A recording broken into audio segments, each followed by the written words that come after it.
Once upon a time, there lived a wonderful family, a somewhat strict father, a loving mother, and a cheerful, beautiful daughter.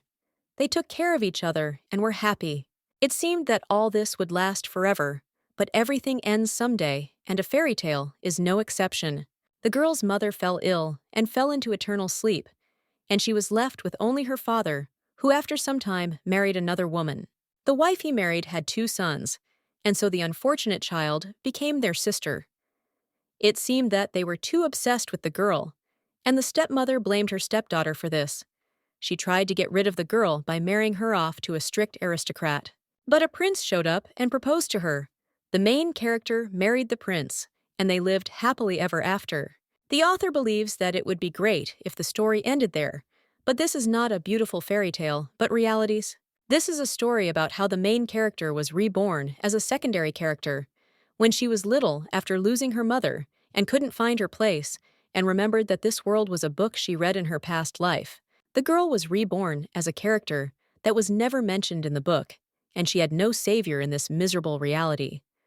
After all, life in a fairy tale had nothing to do with supporting characters like her, because only the main characters have a happy ending. The prince claims that he needs a bride, and then says that he hopes that she will consider marrying him. The protagonist of the novel proposed an arranged marriage to a young lady. She understands that secondary characters do not wear glass slippers, and at best paper ones after signing the contract. The main character understands that she does not need the glass slippers, and she just wants to escape from what is bothering her and live without fear. After all, she knows that, for the main character, there is a real main characters. The girl thought that at first she wanted to quietly run away, but the guy says that he wants to help her with her happy ending. The glass slippers that Ciela thought were alien were coming into her hands. She thought that maybe it wasn't just a matter of simple survival, because she wanted to know how fairy tales end. Lady wonder if a happy ending is possible. The lady understands that in reality, it is not so much because it was a contract marriage for 5 years, and today is the last day. Ciela says that she hopes that he does not regret the time they spent together because she thinks it was worth it. The prince suggests the girl to wait, and then says that he would like her to become the mistress of this family. Ash Noctum said this phrase to the main character, and so she decided to leave the duchy. The young lady understands that their marriage was only by contract, and therefore she does not regret anything, because it seemed to her that they could have remained at least friends. And she does not understand how they got to this point, because their relationship began 5 years ago. It all started when the prince proposed to the main character to marry him. Ash says he hopes she will consider marrying him. He was the ruler of the Duchy of Noctum, one of the main dukes in the Ash Noctum Empire. On the other hand, Ciela is a non-existent concubine of the family of Count Leroy. Soon, at the behest of her stepmother, she became the third wife of the elderly aristocrat. The main character thought that she does not see a hint of love, because this is a very unexpected proposal of engagement, and she thinks that, although it is probably a little, it is closer to love because everyone admires and envies him. Ciela realizes that this engagement proposal will transform her from an unnecessary countess into the Duchess of Noctum. However, the main character refused the prince, saying that she was not suitable for him. The thing is that this is a book world, and he is the main character. The girl understands that the main character will definitely meet the one, and will definitely fall in love, not her, because he thinks that this is the law. Even if you put on shoes made from a pile of documents, a minor character will still remain just as minor. The prince asks in surprise if he is suitable for her, and then says that this is unexpected, because he did not think that she really wants to marry the Count Shilenda. Hearing this, the main character was surprised, because she wondered if she could marry this old pervert, but she didn't want to believe it. Ciela thought about how she didn't want to talk about her situation to someone she would never see again. Then she thanked him for the generous offer and said she would decline. Their meeting ended abruptly and quickly, like a midsummer night's dream, and at least that's what the lady thought. As the girl was heading to County Shieland, sitting in the carriage, she thought that, in the end, she was sold to the Earl of Shieland. The evil stepmother married Cinderella to an old aristocrat for 2 reasons. First, she received money from the Count and paid off a huge family debt. And second, Kyle Jennis is her second son, and the stepmother noticed that he is obsessed with Ciela. She blamed the girl for this and tried to remove her from her sight. The main character thinks that she is in prison and not in a carriage. However, stepmother didn't take into account one detail. Kyle asks the girl if she thought she could escape from him, and then says that mom is annoying, but it doesn't matter. And this son's obsession went too far. Kyle touches the girl's hair and claims that he has to fix everything. She looks at him in surprise and does not understand what he is doing there. The man says that first he must take her from there and hide her safely, and then asks why she is shaking so much and if she is cold. Ciela tells him to leave. Hearing this, the guy was surprised and she screams and tells him to leave her life. He tells her to close her mouth, and at this time the girl does not remember what happened. When the main character opened her eyes, she saw light, and she wondered if she was alive and how it happened. The Duke asks the lady if she is awake. Ciela is surprised and asks why him, but the man interrupts her and says that this is one of his family's estates. Then, he says that he saw her being attacked and decided to save her. So he brought her to this place because he considers her safe. The main character thanks the Duke, and at that time thought that he is so strange because he can't lie. After all, this damn bastard doesn't even know what we are talking about. The lady thought about how she heard that Kyle had met Ash at a social event a long time ago, so she assumed that he must know the attacker and how she was related to him. The gentleman turns to the lady and says that his offer still stands, and he knows that she was looking for a way to escape from her family and therefore wants to help her. Ciela says that she was there because she was attacked and then asks if it was pure coincidence.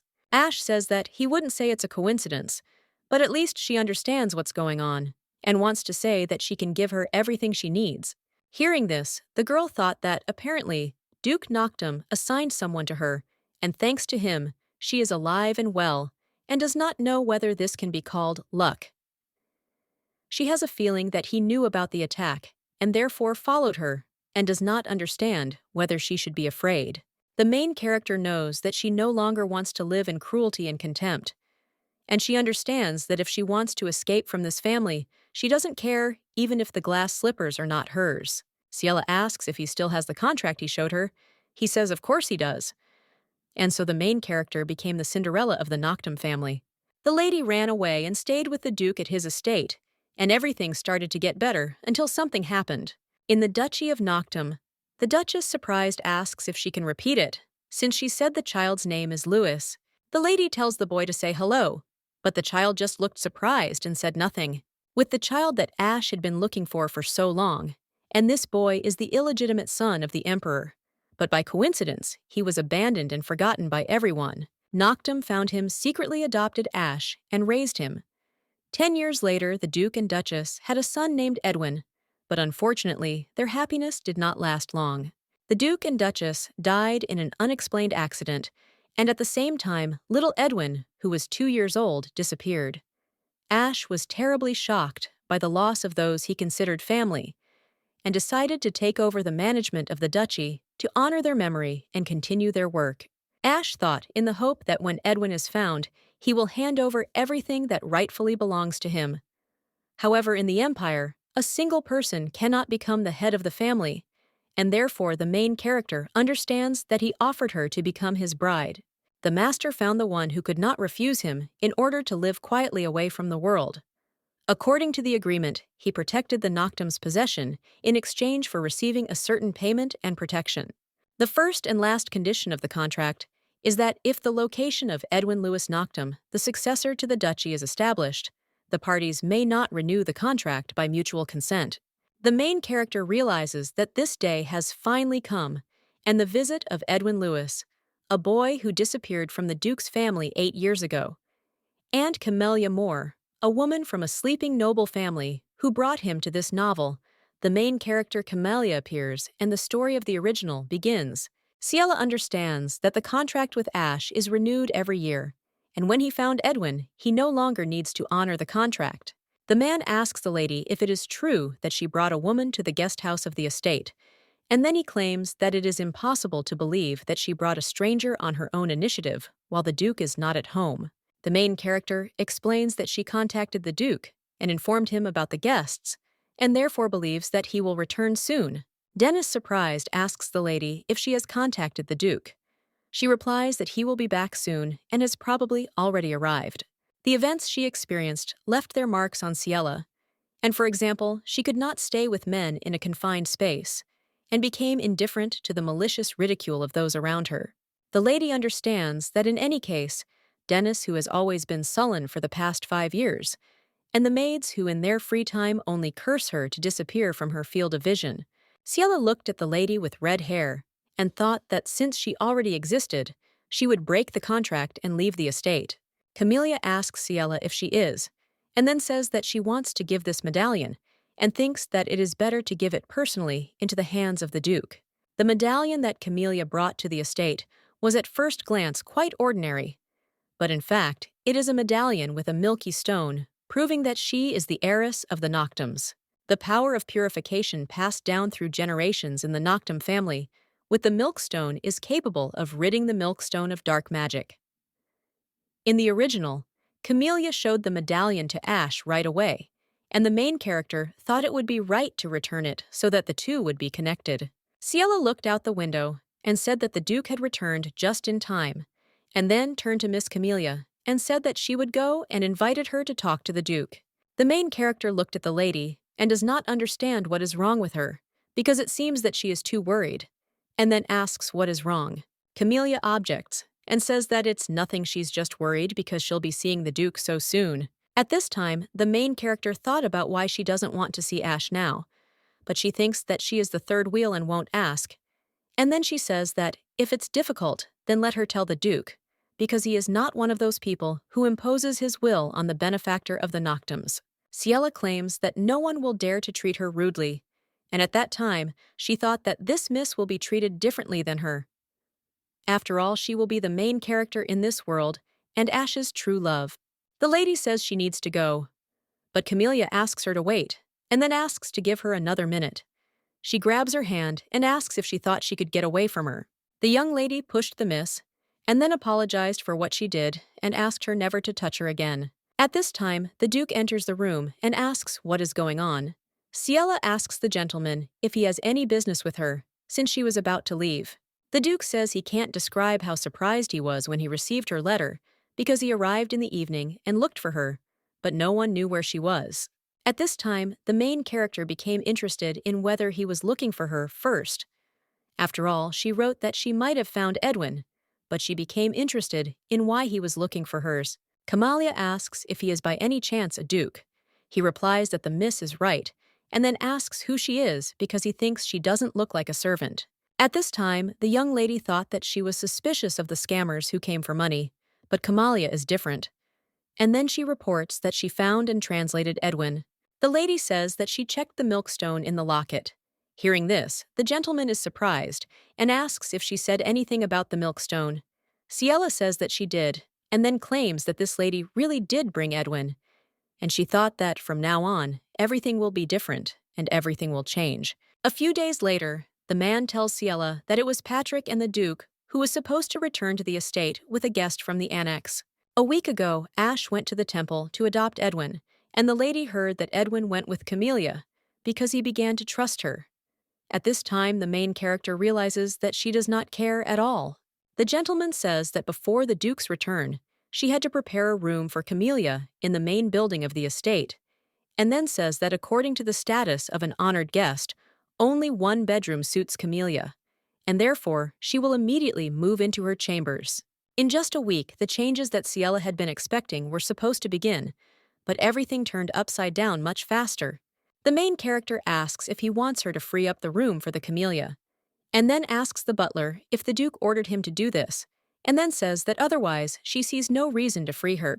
The man says that the Duke has ordered a bedroom for Camellia to be prepared in the main building, and he thinks it is the best bedroom after the Duchess's. Then he says that since Edwin came back, and wondered if this was his bedroom now, and thought about the stuffed animals like her. Ciela understood that the butler's intentions were obvious to bring closer the day when she would leave, and the girl thought that they were trying to make friends with the Camellia that had brought Edwin. The lady thought that she had lived there for 5 years, but felt like a ghost, and therefore believed that she should not compare herself to the Camellia that had come to find the lost Duke. The lady says that he could have initially asked her to free up the bedroom for Edwin, and she doesn't know why Patrick used the Camellia as an excuse, and then says that she will free up the bedroom for the boy. A few days later, the room was being redecorated and was progressing rapidly. However, Ash, who was supposed to return that afternoon, never showed up. The lady thought about what the butler had said about his schedule being subject to inevitable changes. I thought that in any case she had nothing to do with it. Sir Lancelot asks the miss what she is doing there alone. The man was the former treasurer of the Noctums and the current lawyer of Ciela. The lady says that she thinks it's time to meet the Duke, and at this time she thinks about the fact that she needs to talk about the contract. Sir Lancelot worked as the treasurer of the Noctums and was friends with the former head of the family. And when the Duke died in an accident, he decided to quit, and after meeting Ciela through Ash, he became her lawyer. The gentleman says he heard that Edwin is back, and the lady says it's true, and since the boy found it, she thinks Ash is unlikely to renew the contract, and she thinks that today's meeting will be the last. The lady says that even Lord Devour has stopped working if he wants to see Noctum's successor. The gentleman says that he came when he learned that the Duke was not in the estate, and then says that he wanted to meet her. Hearing this, the girl asks in surprise why, and she became interested in what business is worth coming to her personally. The lawyer says he would like to propose something to her, and then says he would like to become her partner, because he has been thinking about it since he wanted to take responsibility for managing her estate. He says it is a great business plan, which he has added a little. The Lord knew that Ciela always wanted to help poor children, and before he also suffered from the cruelty of hunger and hardships, and therefore hoped that he could help her with his calculations. And this is a plan that was drawn up and abandoned by her. The man says he noticed the maids throwing out the business plan and believes they can start a mutually beneficial partnership. Hearing this, the girl realized that neither Ash nor stepmother, and no one believed in her.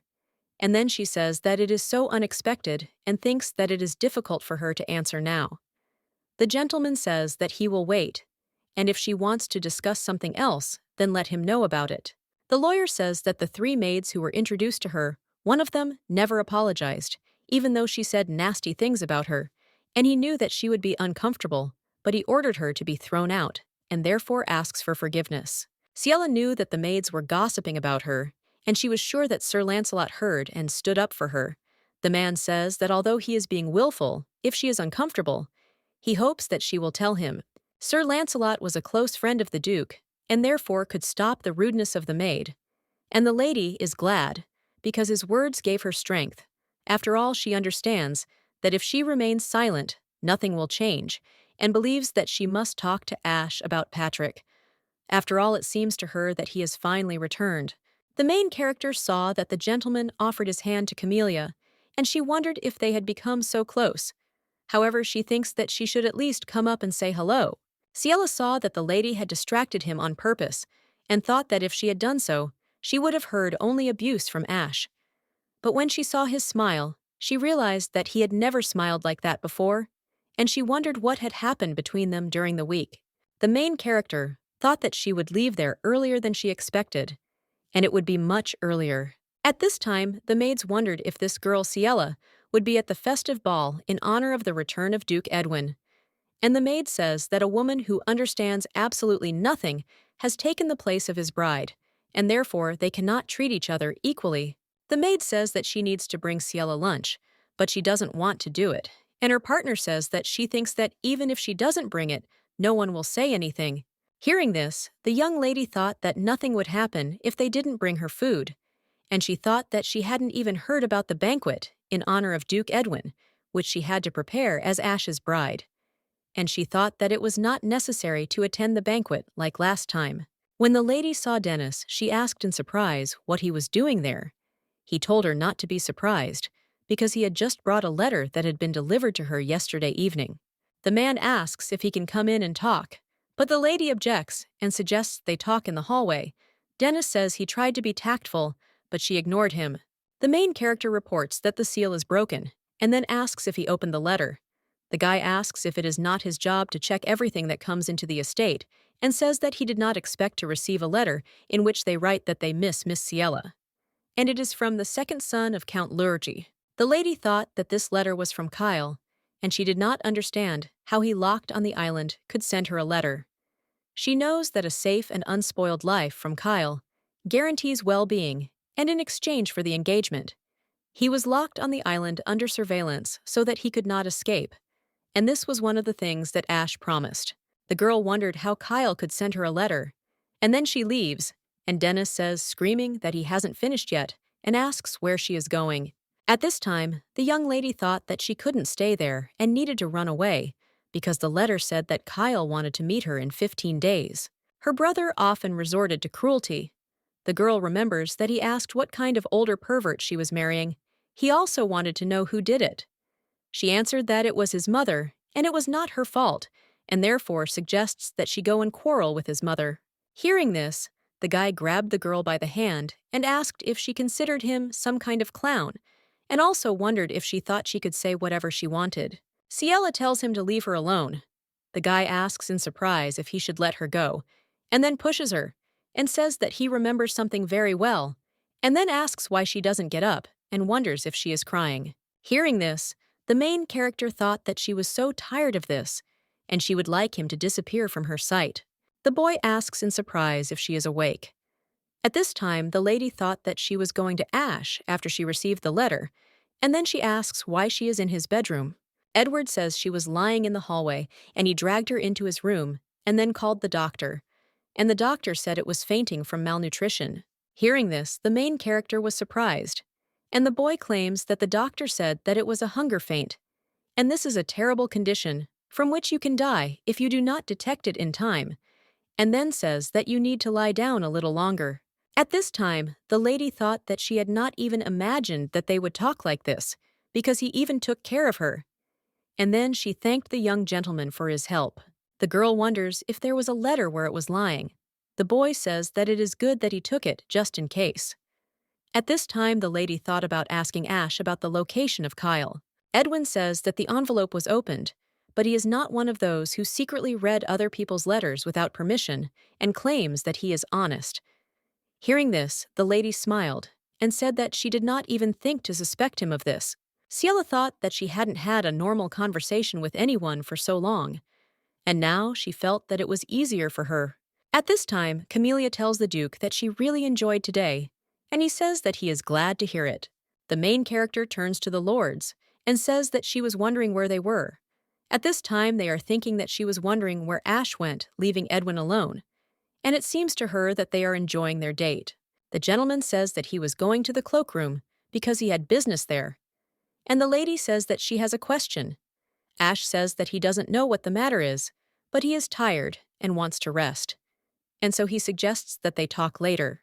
The main character objects and claims that they will talk now and then, says that she received a letter from Kyle and asks how this is possible. The girl realized that he was not listening to her. She became interested in where he was looking, and then realized that his gaze was directed at the camellia, and she still could not concentrate, and then she tells him to answer her because she thinks that Kyle should be locked. Ciela reminds him that she is asking how the hell he was able to send her a letter. According to the laws of the Empire, Kyle showed cruelty that cannot be considered a crime, but because it happened between family members, only the head could decide how to punish him. The main character knows that when her father was alive, he turned a blind eye to it, because he loved Kyle's mother, Viscount Lynn, who became the head of the family after his father's death, ignored it because he had a long-term affair with Kyle's mother, Bianca, and therefore everything Kyle did to her was allowed to go unpunished. The girl understands that she wants to blame Kyle for this, and she would like him to pay for his sins, and at the same time, she wanted to run away from him, and Ash understood this, and that is why she decided to trust him one last time. At this time, the Duke says that he does not know. Hearing this, the lady is surprised and asks if this is his answer, and then claims that he should not dare to get rid of her like this, since she believes that Kyle's imprisonment on the island was one of the conditions of the contract, and asks if he has forgotten about it. The lady tells him not to worry, because she will leave soon, but she thinks it would be nice to find out what happened there, and then leaves. Camelia asks the gentleman what is happening between them. He hid the letter and says that it is nothing. It is just a small thing. Ciela waited because she thought that he was the last one she trusted so much, because she stopped expecting anything good from people, but wanted to give him a chance. But unfortunately, the gentleman forgot about the letter, and no one came to her. 9 days later, when the girl with red hair put on the dress, the Duke says in surprise that it suits her very well, and she asks if she can wear it to the banquet. At this time, standing at the door, the main character thought that she did not want to come, but he made her go all this way. The lady asks the Duke if the banquet will start in 4 days. He asks her in response if she hasn't heard from the butler. The girl replies that she hasn't heard. And at that moment, she thinks that she is sure that he told him to tell him everything, but he dares to complain. Ciela says that a week has passed since their conversation. He says that someone has already been sent to the island and will contact him later, and then they will talk. Hearing this, the main character is surprised and asks if he even read the letter, and then says that he said that he would come to her in 15 days and sent a letter with a specific date. The lady says that he has no hint of interest, and she does not believe him. And at that time I thought that she cannot believe that the last person she decided to trust has changed so much. And she also thinks that maybe it is her or the people who betray her because she has no idea and thinks that she will no longer just sit and suffer. A few days later, on the day of the banquet time, passed slowly, not paying attention to the growing emotions. Ciela did not come to the banquet, and Ash did not care about her absence. He only conveyed through the butler that she could do whatever she wanted, and the main character was wasting her days senselessly waiting for her moment, because she had a promise that was much more important. Leonard says he remembers her saying she didn't want to see him anymore, and then says he didn't expect her to contact him. Leonard Leroy was the eldest of the stepmother's 2 sons. He made a pact with the girl and broke off her engagement to the Earl of Sheeland. He became the head of the Leroy family for helping her get engaged to Ash. Ciela asks how Kyle came back. He says that he found out that it was the work of Viscount Lynn, his mother's business partner, and they say that they periodically import and export people from there, and he thinks that his mother probably asked for it. The lady was surprised to hear this, and then asked how often this happened. The gentleman replied that it happened at intervals of 15 weeks over 3 years. At this time, the main character thought that if Ash really did not know how, and said but still thinks that he should have managed the island where Kyle was sent, and she believes that Ash did not cope with his duties and knows that it is not surprising that he escaped from such poor security, and then smiled. Leonard took off his jacket and dressed the girl, and then says that they will discuss what is happening. He says that today he was at a banquet and does not know anything else. Lady says she understands how he is doing.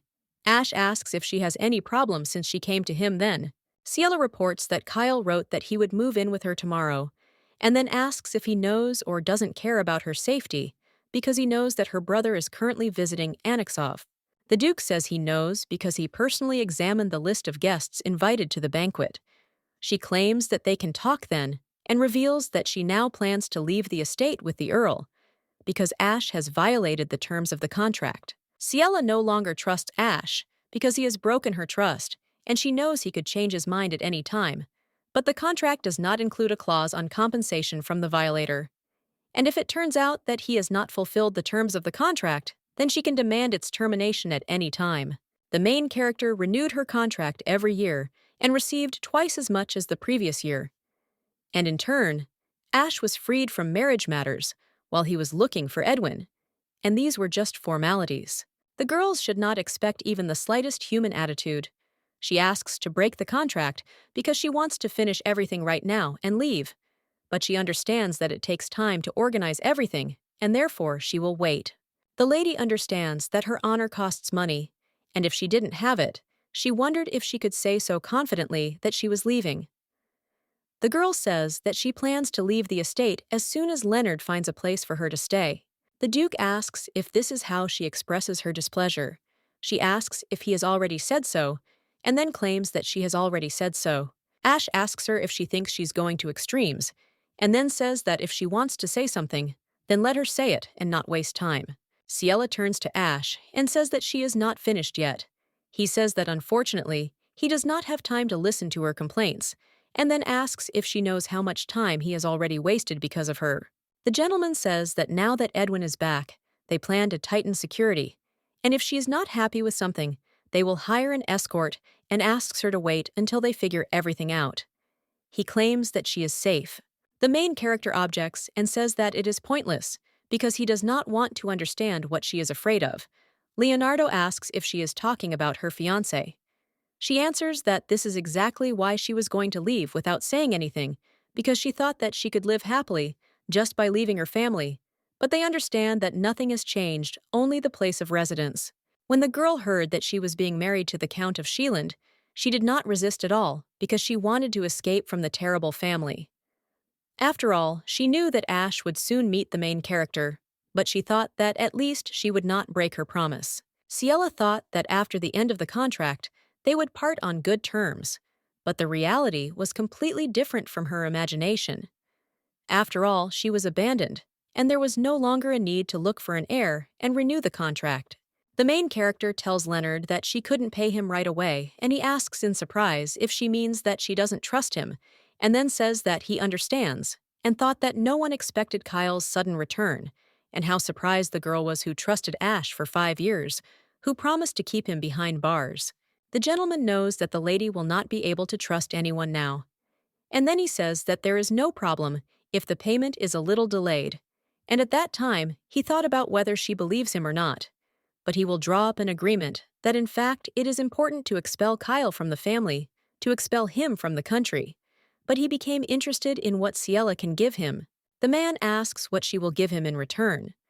She replies that she will give him part of the rights to the mine that she received last year.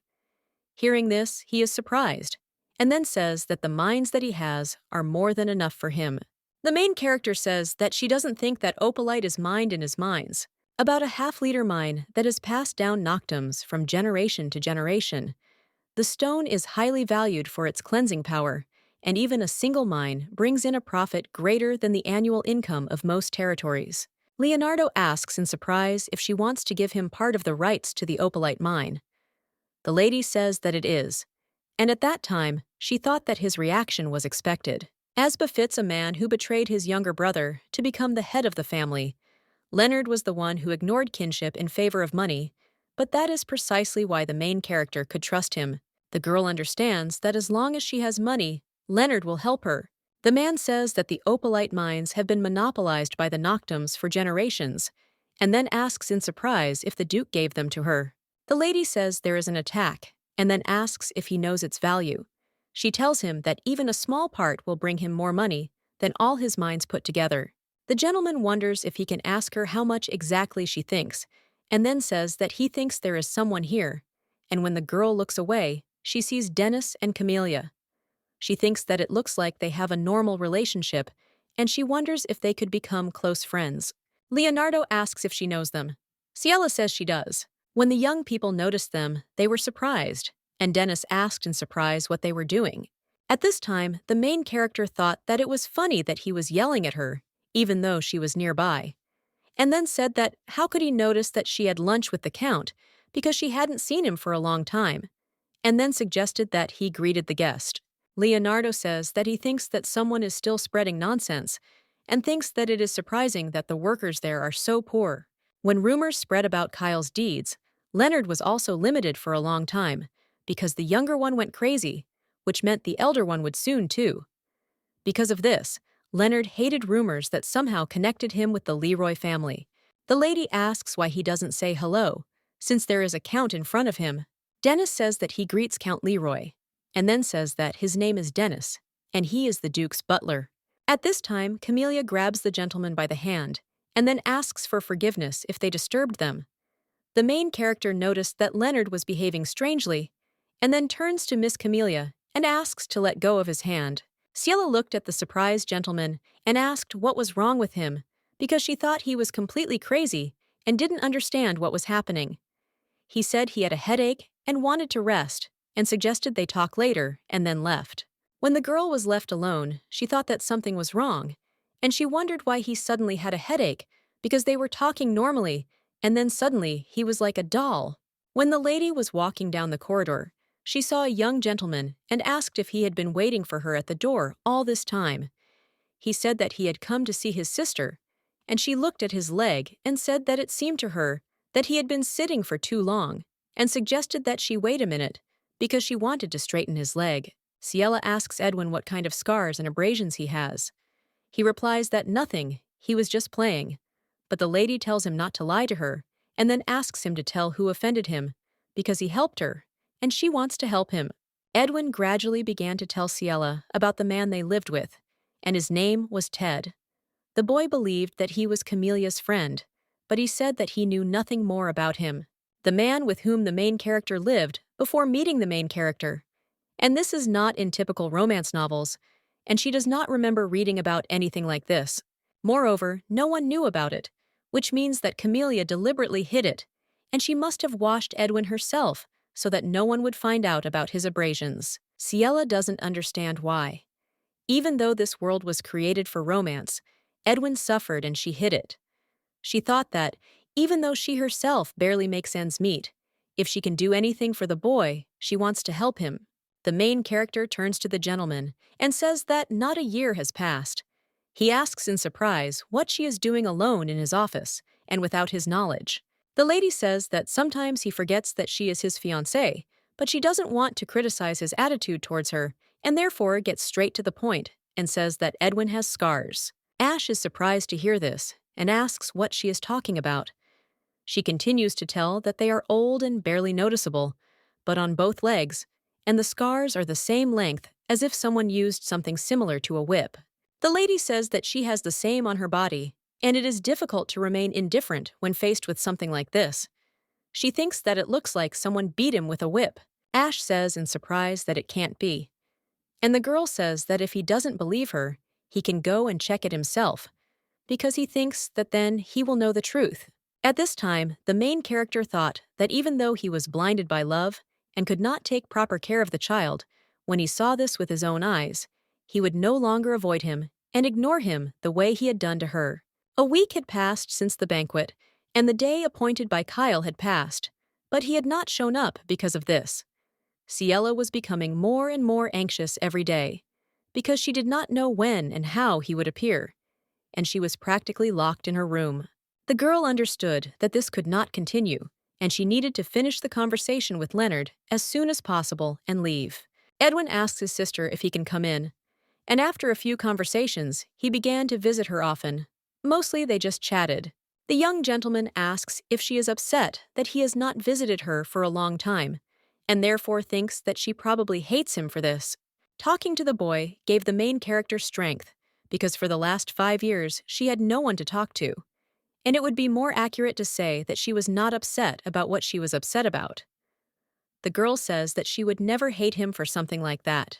Edwin says with relief that it's a good thing he hasn't had time to visit his sister lately. She asks what happened, because it seems to her that his power has completely disappeared. The boy explains that adults ask him to do one thing or another, and that those accompanying him do not leave him alone. The main character thought that this is Ash trying to take care of the child, and then says that he must be very busy. The young gentleman says that concussion symptoms may appear later, and he heard that one needs to eat well to avoid malnutrition. At this time, the Duke entered the room and heard his conversation, and then asks what he is talking about and what malnutrition he is talking about. He turns to Edwin and says that he wants him to explain what he means by concussions and malnutrition, and then asks if he understood him correctly.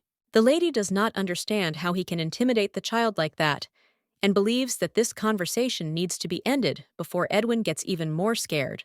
Ciela turns to the young master and offers to go first, since they will meet again tomorrow at dinner.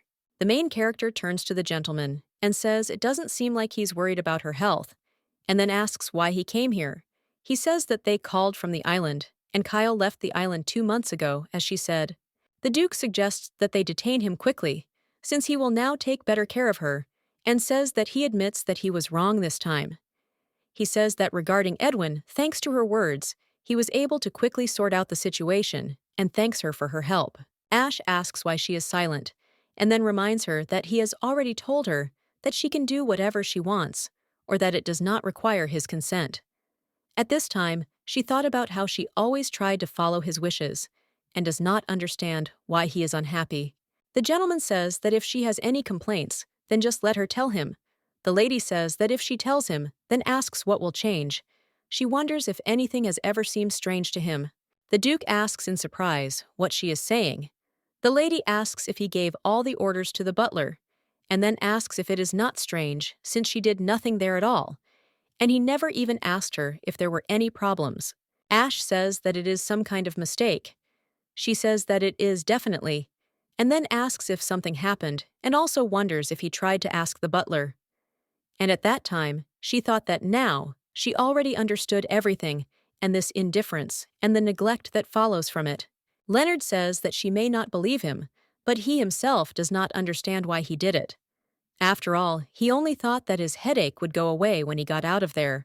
Hearing this, the main character does not understand how such a cynical person as Leonard could do something like this just because of a headache, and she does not believe him, but it does not seem like he is lying because she also felt uncomfortable. The girl thought that, if you think about it, this is incredible, but the gentleman ran out of the greenhouse after the camellia grabbed him and considers it very suspicious because she is too tired to find out about all this. Ciela thought that she no longer wants to interfere in other people's affairs in an attempt to understand others. And then she says that she needs to leave this mansion immediately, but thinks that it would be safer to do it together. But if it doesn't work out, then she will leave herself. Leonardo says that he will go with her, and for this, he needs to make a decision quickly. He says that he has chosen mansions that are realistically accessible, and then offers her a choice. When the girl read it, she thought that they were far from the county of Leroy, but close to the duchy, and believed that he probably took into account that she would not be able to ride in a carriage for a long time. The lady says that she is decided and chooses the one next to the port. He asks when.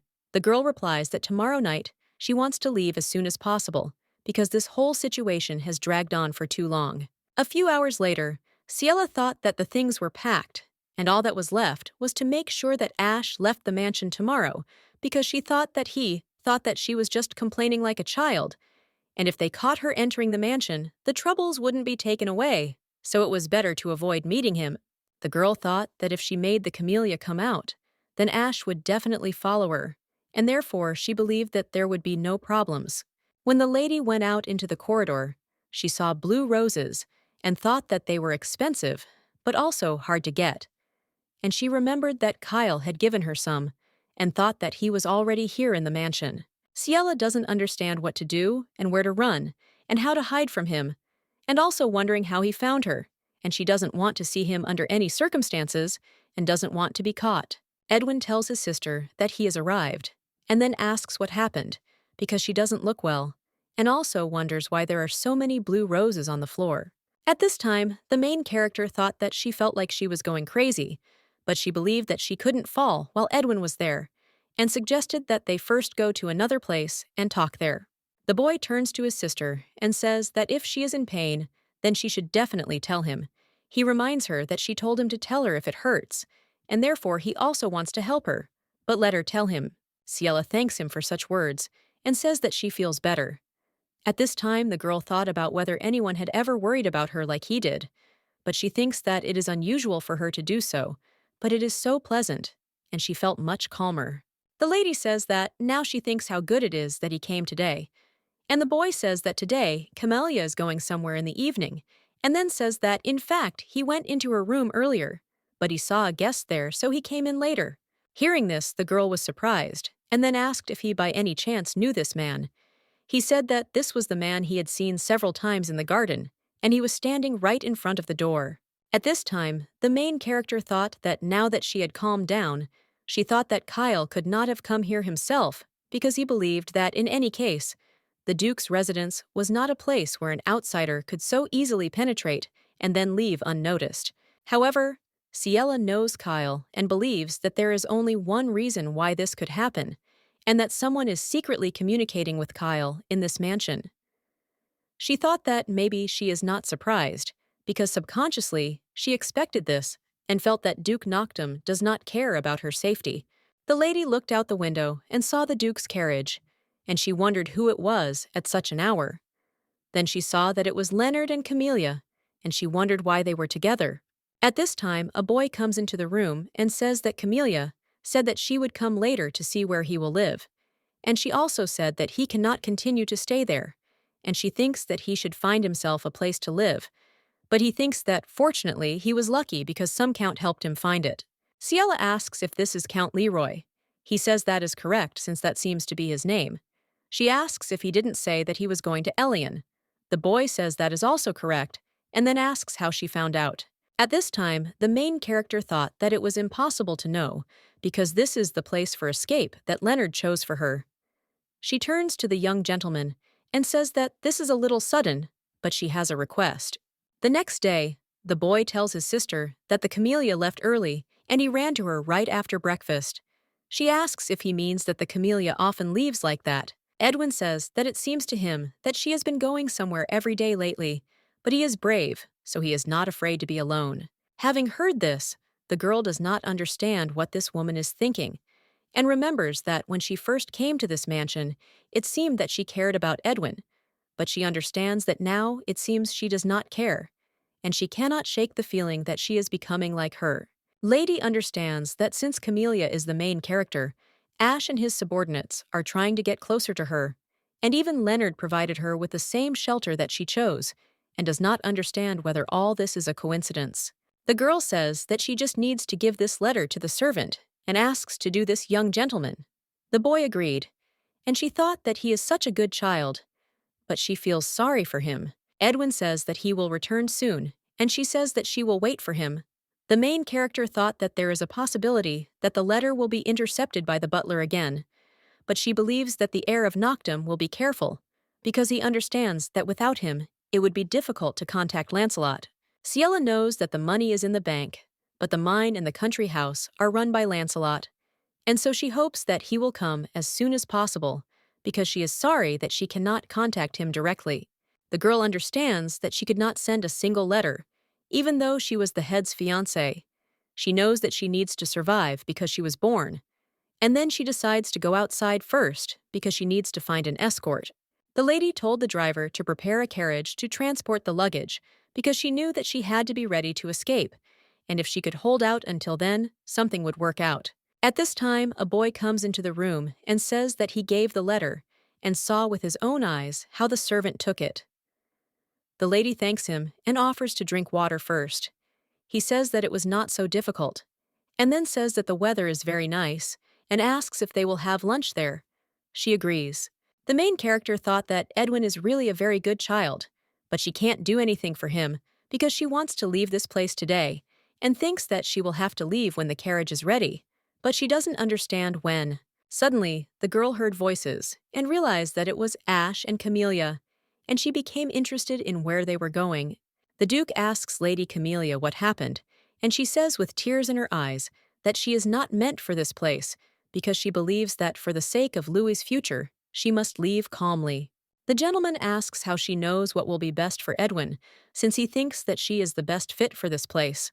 At this time, the main character thought that Camellia wanted to leave this mansion, but she understands that if she really wanted to leave this place, it would not correspond to what she had done so far, and believes that there is nothing special in this dialogue.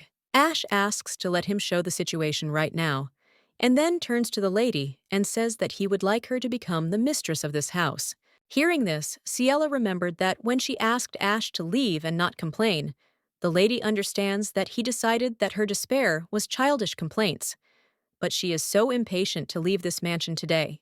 The main character became interested in who she was for the Duke. I don't understand why he refused to terminate the contract when she asked for it, and he didn't understand their relationship and doesn't understand how he could propose to another person. The girl thinks that maybe he has other hidden reasons not to break the contract, but there is also something that he can take away from her. She suggests that the reason for this could be a pity to give away the wealth that he gave her. The lady realizes that this wealth was too much for the woman he was going to leave, and so he is going to take it away from her again. Suddenly, the man grabs the girl by the hand and asks where she is going alone, and then reminds her that she said she would go on a date with him and asks where she is going. Ciela asks what difference it makes to him and asks how he knew where she was and whether he was following her. Leonard explains that he is simply concerned about her safety and does not understand what kind of surveillance this is.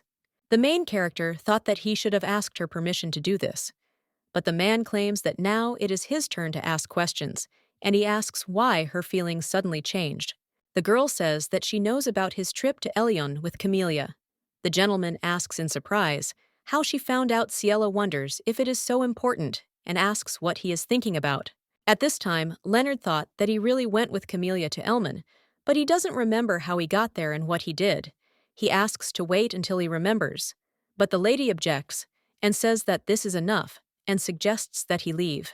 The main character says that it's not just her feelings and that he shouldn't try to justify his actions by saying that he would do the same to his wife. After a while, Ciela realizes that it took her time to get there, and she can't believe that it was so easy to leave the mansion, even though the place is very close and the street is quiet and everyone around looks happy. The young lady does not understand why she feels anxious and defenseless. She understands that she needs to get to the bank quickly and everything will be fine wherever she goes. When the lady came to the bank building in the city center, the security guard asked her in surprise how she got there and also asked if she was a client of this bank and if she needed help. At this time, the main character thought that she had no idea what to answer to this and thought that perhaps she really did look strange because she couldn't answer anything to the fact that they were ready to help her. A woman approaches them and says that she is Janet, the chief consultant of this bank, and if the lady needs anything, she should contact her. Ciela says she wants to take some money from her account. The woman says she will help her and tells the guard he can go now, and the lady offers to go with her.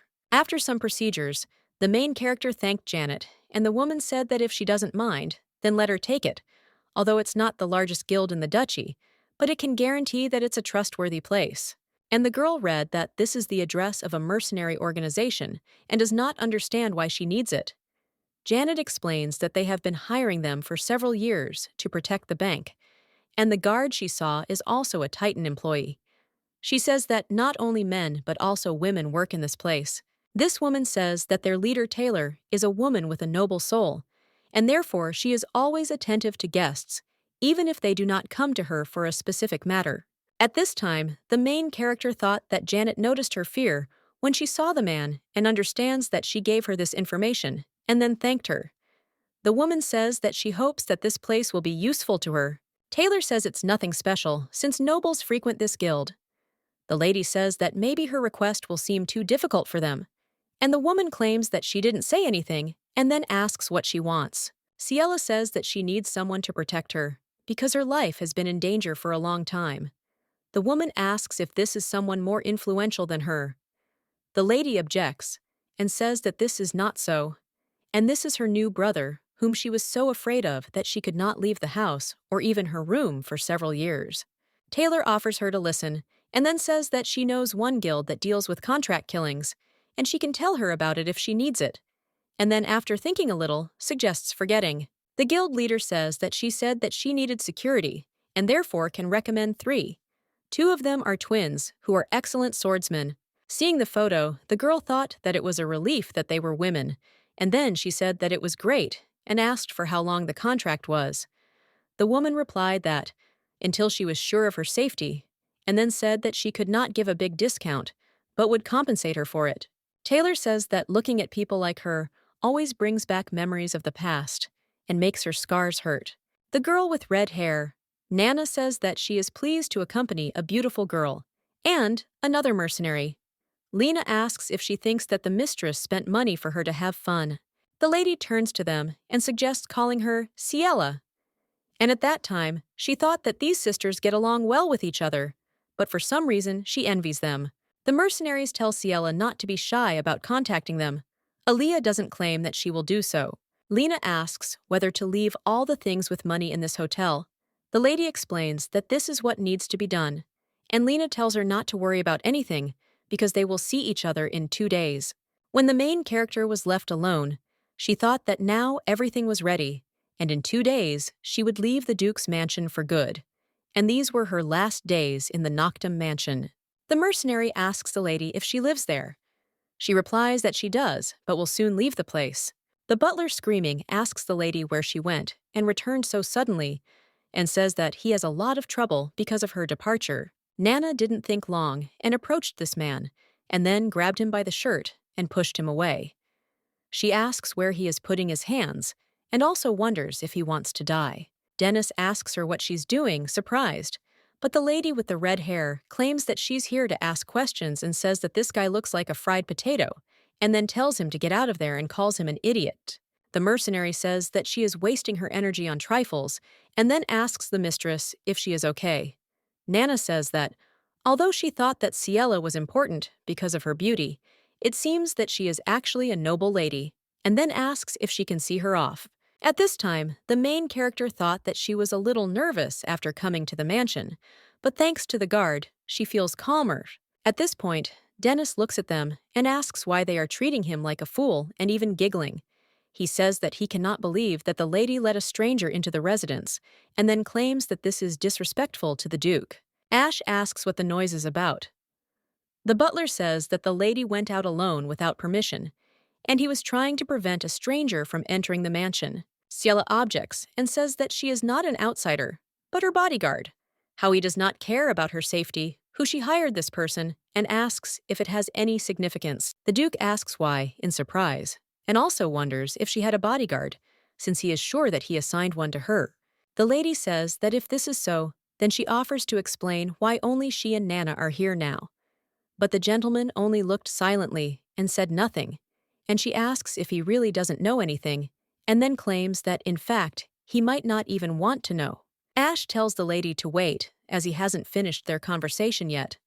She replies that she is tired and suggests they talk next time. Hearing this, the gentleman thought that she had told him his words and did not understand what they sounded like. During mealtime, Nana apologizes for her doubts and then asks what she means and says that she heard that the lady couldn't even eat properly while she lived in this luxurious mansion, and so she would never have thought that the lady herself would have to go to the kitchen for food. The mercenary understands that she was treated badly and then claims that this is not right. Nana tells Ciela to eat more and be strong because there are a lot of strange people there, and therefore she needs to stay strong and well-fed. The lady agrees with hers. At this time, the gentleman says that he knows that Ciela has returned and says that he has something to say, and therefore offers to give him a little time. Nana asks if she should kick him out if she doesn't want to see him. The lady says it's okay and thinks it would take nothing. When the girl with red hair opened the door, Leonardo asked in surprise who it was. The lady explained that it was her bodyguard and then offered to say what he wanted. The man turns to the lady and says that he made a mistake and he did not intend to betray or deceive her, and then tells her not to think about leaving here alone. At this time, the main character understands why she listens to him until the very end.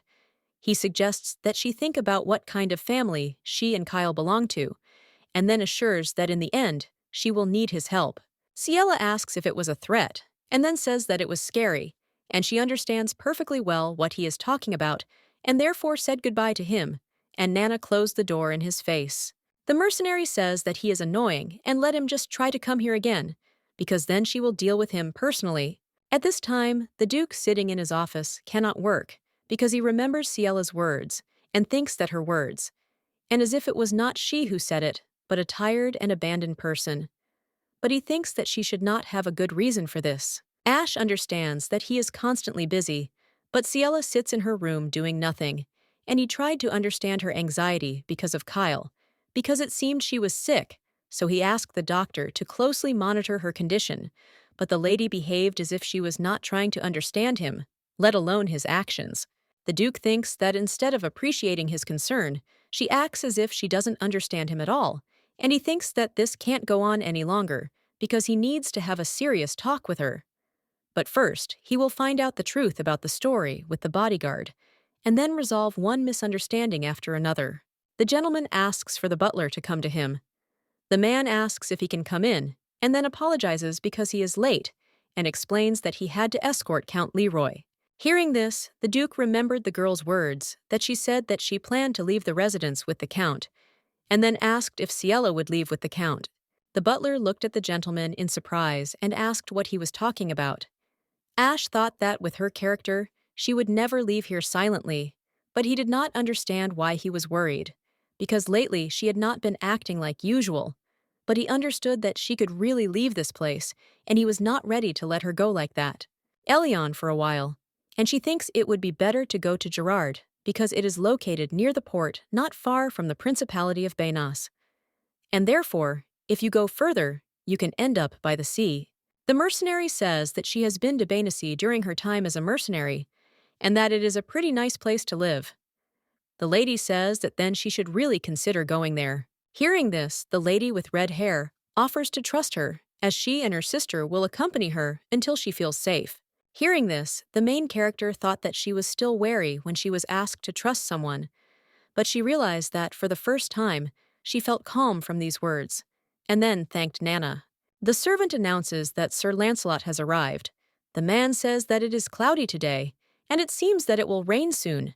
And then he says that he sees a stranger next to the lady. Ciela says that it seems she has made her decision, and then announces that she is going to leave the duchy. He offers to first let him tell her about the real estate situation she asked him about. The gentleman says that in the Damon Bank on the island, there is a safe in her name, and all the property documents are kept there, including the land and the mines, and this is the key to open the safe that she will need to manage the property. The main character thanked him and asked when she left if he would visit Noctum anymore. Lancelot claims that she is asking the obvious, and that he has long since left this duchy. The lady says that she knows that he has resigned as treasurer, but there is one thing that worries her, because she recently learned that there is a spy in Noctum, and that he may be threatening her on behalf of his adopted brother Kyle. The girl says that even if it wasn't Kyle who sent him, there could be spies hiding in the residence who want to harm Prince Edwin. And she believes that Duke Noctum is currently not protecting his residence well. Ciela says that even if the duchy itself is safe, after she leaves, she worries that young Master Edwin will still be in danger, but she hopes that he will protect him. Lancelot was a friend of the previous head of the Damien family. Since Edwin is the only descendant of Damien, Lancelot will protect him. He says, "As for Mr. Edwin, the lady cannot worry," and then asks if she is not starting a new life. Lancelot suggests that she leave her worries alone and think only about this. He suggests that she not think about the people, because of whom she remained locked up here for a long time, because he just wants her to move forward, and therefore he will often visit the young master and take care of him. Ciela thanked Sir. He says that he thinks it should be like that and will do everything. At this time, the Duke entered the room. To them, he asks Sir Lancelot why he came, and then he says that if you think about it, he is interested in whether it is time for them to sign a new contract, and if that is why he came, then welcome. Ash says he doesn't see any contract, and then asks if he brought a new one. The gentleman replies that he did not visit the mansion today to sign a contract, and says that he came to the lady on a personal matter. The Duke asks if they have anything to talk about without him, and then asks if they have finished their conversation. Lancelot says that they have, and the Duke asks why he doesn't go. The man says that he was just about to go, and then says goodbye to the lady and leaves. Ciela asks the Duke what happened. He replies that he heard that Count Leroy left the duchy's residence today and asks if she knew about it. The lady says she did, and then asks if he was in a hurry to look for her, thinking she had gone with Leonard. He objects and says that is not true, and the lady asks if he was curious about why she had not left. Ash offers to sort out yesterday's story and asks why his assigned bodyguards aren't keeping an eye on her. Then he says that he clearly said to leave him alone. At this time, the butler enters the room and informs the master that Camellia has fainted. The next day, Nana says that yesterday was chaos, and it seems to her that the woman has been sick for a long time, because she heard that her temperature rose in the morning, and it seems that she still has not come to her senses. Well, judging by the stories of the maids, the Duke stayed next to her all night.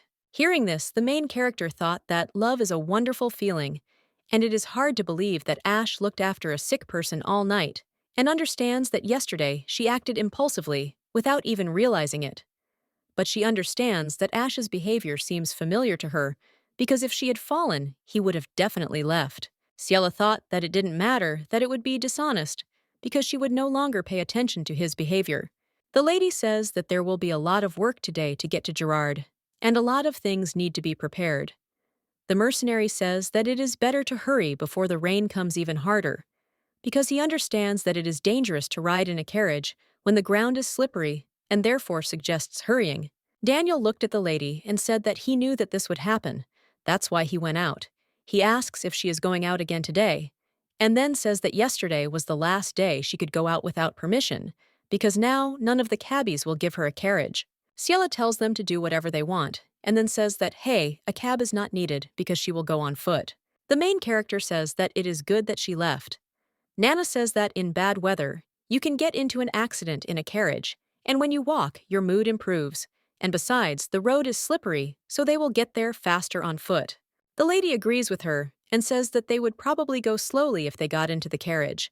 She thought that her guard was very nice, and she felt that she would be upset because of the cab driver. But now, thanks to Nana, she feels better than ever. Lena asks if they had a good trip home, and Sister says that everyone there is crazy. At this time, the girl thought that she was grateful to Nana for always being with her. The lady with red hair says that the things are quite old and shabby, and thinks that it would be good to get a sword for self-defense. Ciela reflects on the fact that for the first time she feels so calm, because even when she walks freely, nothing happens, and she understands that she is gathering courage in advance. Nana reports that the door won't open, and thinks that the bank's opening hours have probably passed. The lady says that then she'll have to come back tomorrow. Lena says that she will load the luggage into the carriage in advance, and therefore she will be able to calmly enter the bank.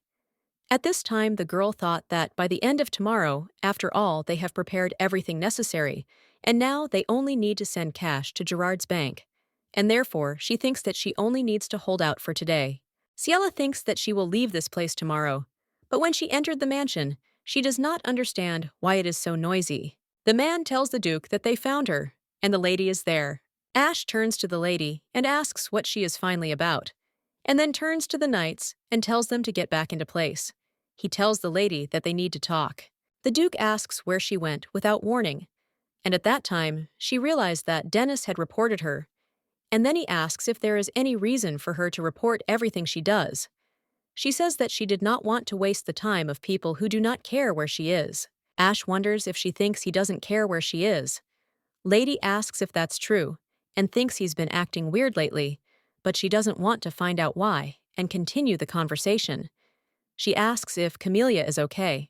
The Duke reports that, fortunately, she is much better, and today the butler found Edwin lying in the corridor. Hearing this, the lady screams and asks if he says that the young gentleman fell, and asks if he is okay. Ash replies that the boy is fine because the butler quickly found him and called a doctor. But when he saw Edwin, the butler said that he was lying in front of her bedroom. Ciela asks if he suspects that she harmed Mr. Edwin, and that is why he sent so many people to find her. She says that he is stupid. The Duke, hearing this, asks in surprise what she just said. The main character explains that she told the truth about the abuse that Camellia hid, and then asks if she needs to win his trust or mercy now after all. This means that only in the mansion does she care for this child. The lady says that she asks because she feels sorry for Mr. Edwin, who is left alone, and then asks if he knows that there is someone who is plotting against this mansion. Ciela says that while he was not looking after the mansion, it became a walk-through yard. The gentleman says that he does not understand how she can say such a thing with confidence. The lady explains that the man sent by Kyle entered her bedroom, and even the man who spent several years in captivity on the island was able to bribe the servant of this mansion, and therefore believes that for those who are here, it will not be difficult to do something like this. The main character says that instead of suspecting an innocent person, it is better to check the people in this mansion, and if someone is important to him, then let him try to protect this person before he regrets it. And then she leaves. Camellia asks the lady what she is doing at such a time. Ciela tells her not to get up in vain, and then says that she heard that yesterday she lost consciousness and asks if she feels well. The lady thanks for the care and says that she is fine, but the boy. She says that she does not know what to do best, because the doctors also do not know the reason, and she would like to do everything, so that Louise gets better because she cannot do anything for him. At this time, the main character thought that she did many strange things, including hiding the cruel treatment of Edwin. However, this time, it seems that she sincerely cares about him and offers her to take a handkerchief, because at least her tears seem sincere. The lady says that even her presence will be a great support for Edwin, and therefore suggests not to worry too much and stay by his side. The lady thanked the lady. Nana tells the lady that her legs must be hurting, and therefore suggests that she sit down. Camellia says that she should have offered her a seat, but the lady assures that everything is fine and asks if she wants to protect Prince Edwin, and then says that, in that case, she must become stronger than anyone else, because the prince can be in danger at any time. Ciela thought that if Camalia is not a criminal, then it is the imperial family that is again targeting the Duke of Noctum. The beginning of this novel and the introduction to this world was connected with the death of a married couple of the Duchy of Noctum. In fact, the imperial family was involved in this case. This happened because the emperor was targeting the opalite mine of the Noctums, and the current emperor was very eager for power, and the cleansing power of this stone could help protect against even the most powerful witchcraft. At the beginning, due to translation errors, this stone was left by her editor as a milkstone, and in fact it is opalite, and therefore asks for forgiveness. And instead of making Noctum his ally and gaining this power, the emperor was aiming to absorb Noctum. The main character understands that the incident seemed to have been resolved, and the throne was inherited, but she does not understand why her memories are blurred. The lady thinks that the original novel has only just begun to develop, and now is not the time to feel calm. Ciela tells Camelia that she must protect Mr. Edwin well, and also not trust anyone easily, and always be vigilant. The woman asks the lady why she speaks as if she were a person who will soon pass away. But the lady does not answer her, and only wishes her a speedy recovery. The main character doesn't understand if it's enough to just leave the letter and leave. Because he was very worried, Nana says that they can postpone the trip for a while so that she can see the young master when he wakes up.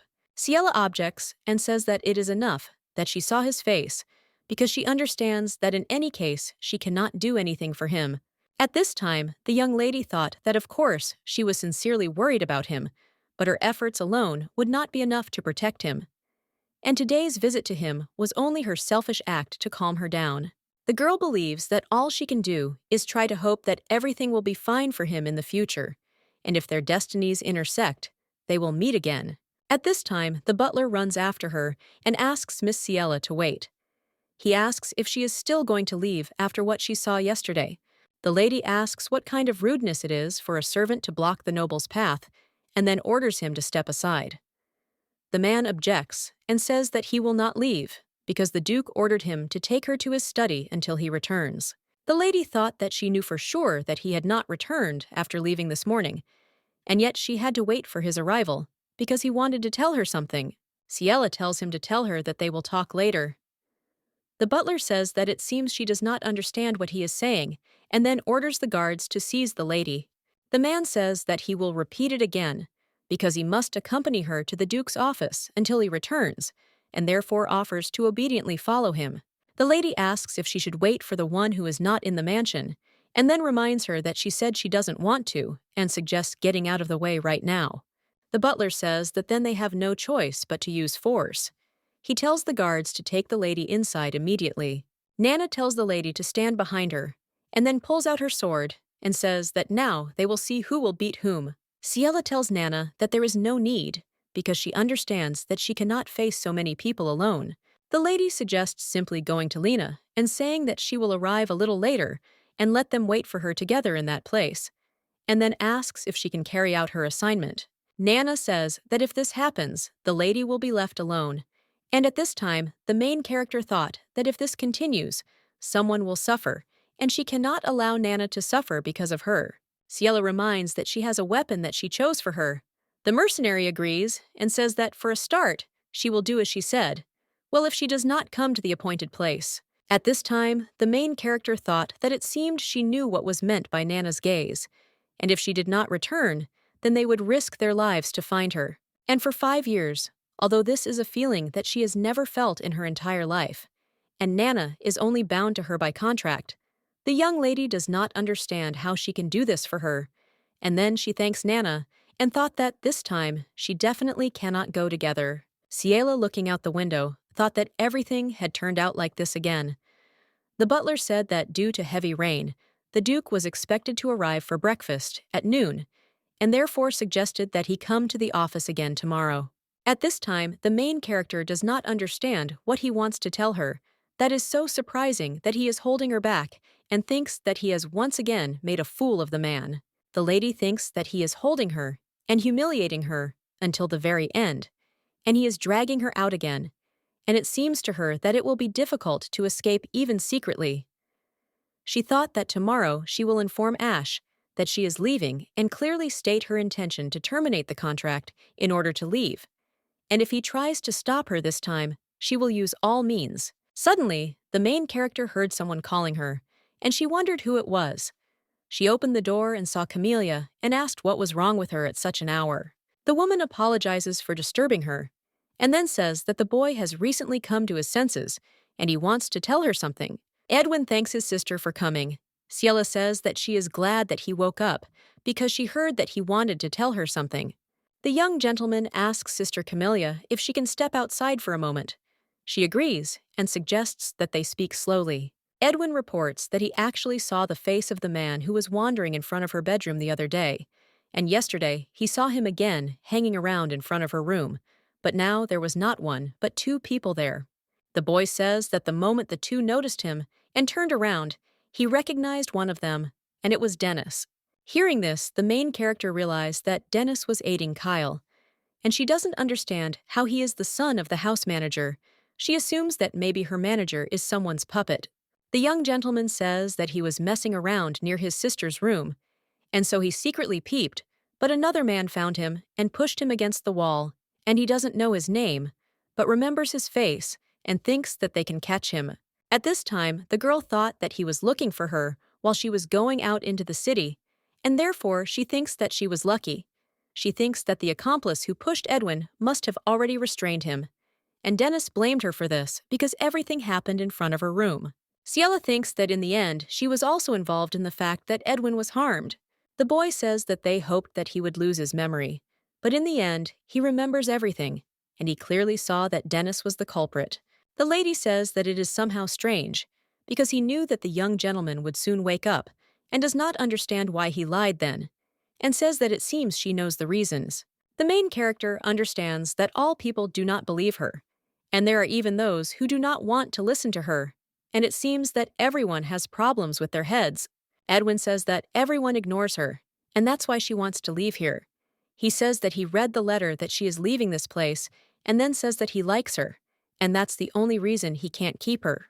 The boy says that if she lives here, she will be in constant pain, and then says that he wants her to go to a place where there will be no pain, because he believes that she is a very good person. The young gentleman says that those who treat a good person badly will definitely get everything back. He tells his sister that he hopes she will be happy. Hearing this, Ciela began to cry, because she thought that she had been holding back for so long that she had forgotten how to cry. However, the lady continued to cry for a long time, even after Edwin finished speaking. She felt that she would do everything for herself and not kill herself for others and live for herself. After 2 days, the main character thought that he didn't even think about visiting her. Fortunately, the time was not wasted, because she could spend it with Edwin. The girl believes that this was enough to say goodbye to Edwin, and she herself went to Ash. Camellia turns to the lady and then grabs her hand and says that she wants to tell her something important. Ciela takes her hand back and says that they will talk later. At this time, the main character thought that the Camellia is still the same, because she ignores the warning not to touch it whenever she wants. She understands that the young gentleman has already recovered, and she no longer needs to waste her time here, and therefore believes that she should not dwell on this. The young lady realizes that she won't be there later anyway, and then goes into Ash's office and says that she wants to say something. The lady says that she is going to leave the mansion. At this time, the girl thought that she had already said these words many times, and then she said that all preparations were completed, and when the carriage arrived, she would leave immediately. Ciela doesn't understand why he makes that face every time. The Duke says he thought they were done talking about it. The lady says that she knows that he wants Camellia to become the mistress of this family, and therefore her role and contract have come to an end. At this time, the main character thought that he really forgot about everything, and said that she had waited for him long enough, and it seemed that her waiting had become habitual for him. The girl understands that he never appreciated her waiting, because while she tried to show care and understanding towards him, he gradually took it for granted. Ciela knows that when the moment came, he completely forgot about their contract and proposed to the main character, and therefore he thinks that it would be right if the additional character simply disappears. The lady understands that this is her life, and therefore she does not intend to suffer because of him anymore. She says that he broke his promise and just wants to make it clear that now is the time to take full responsibility, and therefore asks that he no longer orders people to forcibly hold her. Hearing this, the Duke was surprised, and then said that from the very beginning, he did not understand a single word of what she was saying. The main character asks if he wants to say that he doesn't know that everyone in this mansion treats her like a criminal, and then says that if he didn't know, then let him remember that, because she wants their love to be so valuable that it will justify their efforts and will not leave the slightest regret even after many years. Ciela thought that if she wanted something, she wanted him to feel as much pain as she did, and then she left with the hope that they would never meet again, even by chance. Suddenly, the gentleman grabs the girl by the hand and then asks how it is possible that they can't meet again, since he thinks that everything was fine between them. The lady says that she thought so too, and that she held back so as not to tire him out even more. And now that she tells him this, he must consider it unfair treatment. And then she says that she never understood him, but nevertheless she tried to understand him and take care of him. The girl says that in doing so, she had to give up something in return, a little at a time, but in the end, she felt like she was throwing herself away, and so she understood that she had to leave. Ash says that naturally her words are too sudden for him now, but first of all, he is busy now, and therefore suggests talking in the evening. Hearing this, the main character thought that only by leaving this place can she begin to live a full life, and then she throws off her shoes, and the Cinderella of the Noctum family disappeared. Lena asks the lady if it is hard for her, and suggests to take a rest, and then continue on her way. Ciela says that everything is fine, because the main thing is to leave the territory of Noctum. At this time, the main character thought that she couldn't even believe that she was leaving this place, because until this moment, the mansion that she had read as huge now seemed like a toy to her. The lady understands that she lived in that place, and could not gather the courage to leave such a small place, and stayed there. However, she thinks that she should have left a long time ago. In the evening, the gentleman read the letter in which it was written that last time he checked her reply letter, but does not understand the reason why she refuses his simple request to give the Ciela. And as he already said, the lady is cunning like a demon, and then he asks if that is not why he got another beloved after learning about this fact.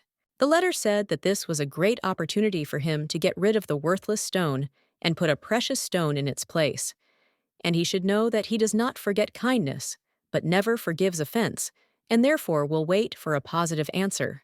Cassius. After reading the letter, the Duke thought that, as usual, he only talks about Ciela, but on the other hand, he mentions Camellia. He does not understand how Cassius learned about Camellia. Ash thought that it looked like, as Ciela said, there was a spy in this mansion, and moreover, if he was one of the people of the second Prince Cassius. The gentleman reflects on the fact that the second prince believes that Ciela was involved in the death of his mother, and even if he does not cooperate with him, he will probably still try to harm her. Suddenly, Ash remembered that he was supposed to talk to Ciela that evening, but he doesn't understand how he could have forgotten about it. The gentleman asks the butler where Ciela is now, as he needs to go to her. He says that the lady recently left the mansion and has not returned yet. At this time, the main character thought that this was enough, since everything in the room was clean, and she believed that the first floor could be finished, and now all that needed to be done was to tidy up the second floor and the winery. The lady understands that everything there has been unattended for a long time, so cleaning takes a lot of time, but she nevertheless thinks that it is good that she chose this place.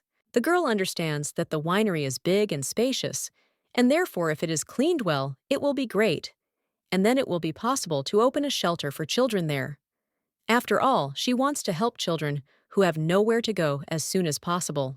Nana turns to the lady and says that it seems that it needs to be thrown away, and just bought a new one, and then asks what she thinks about it.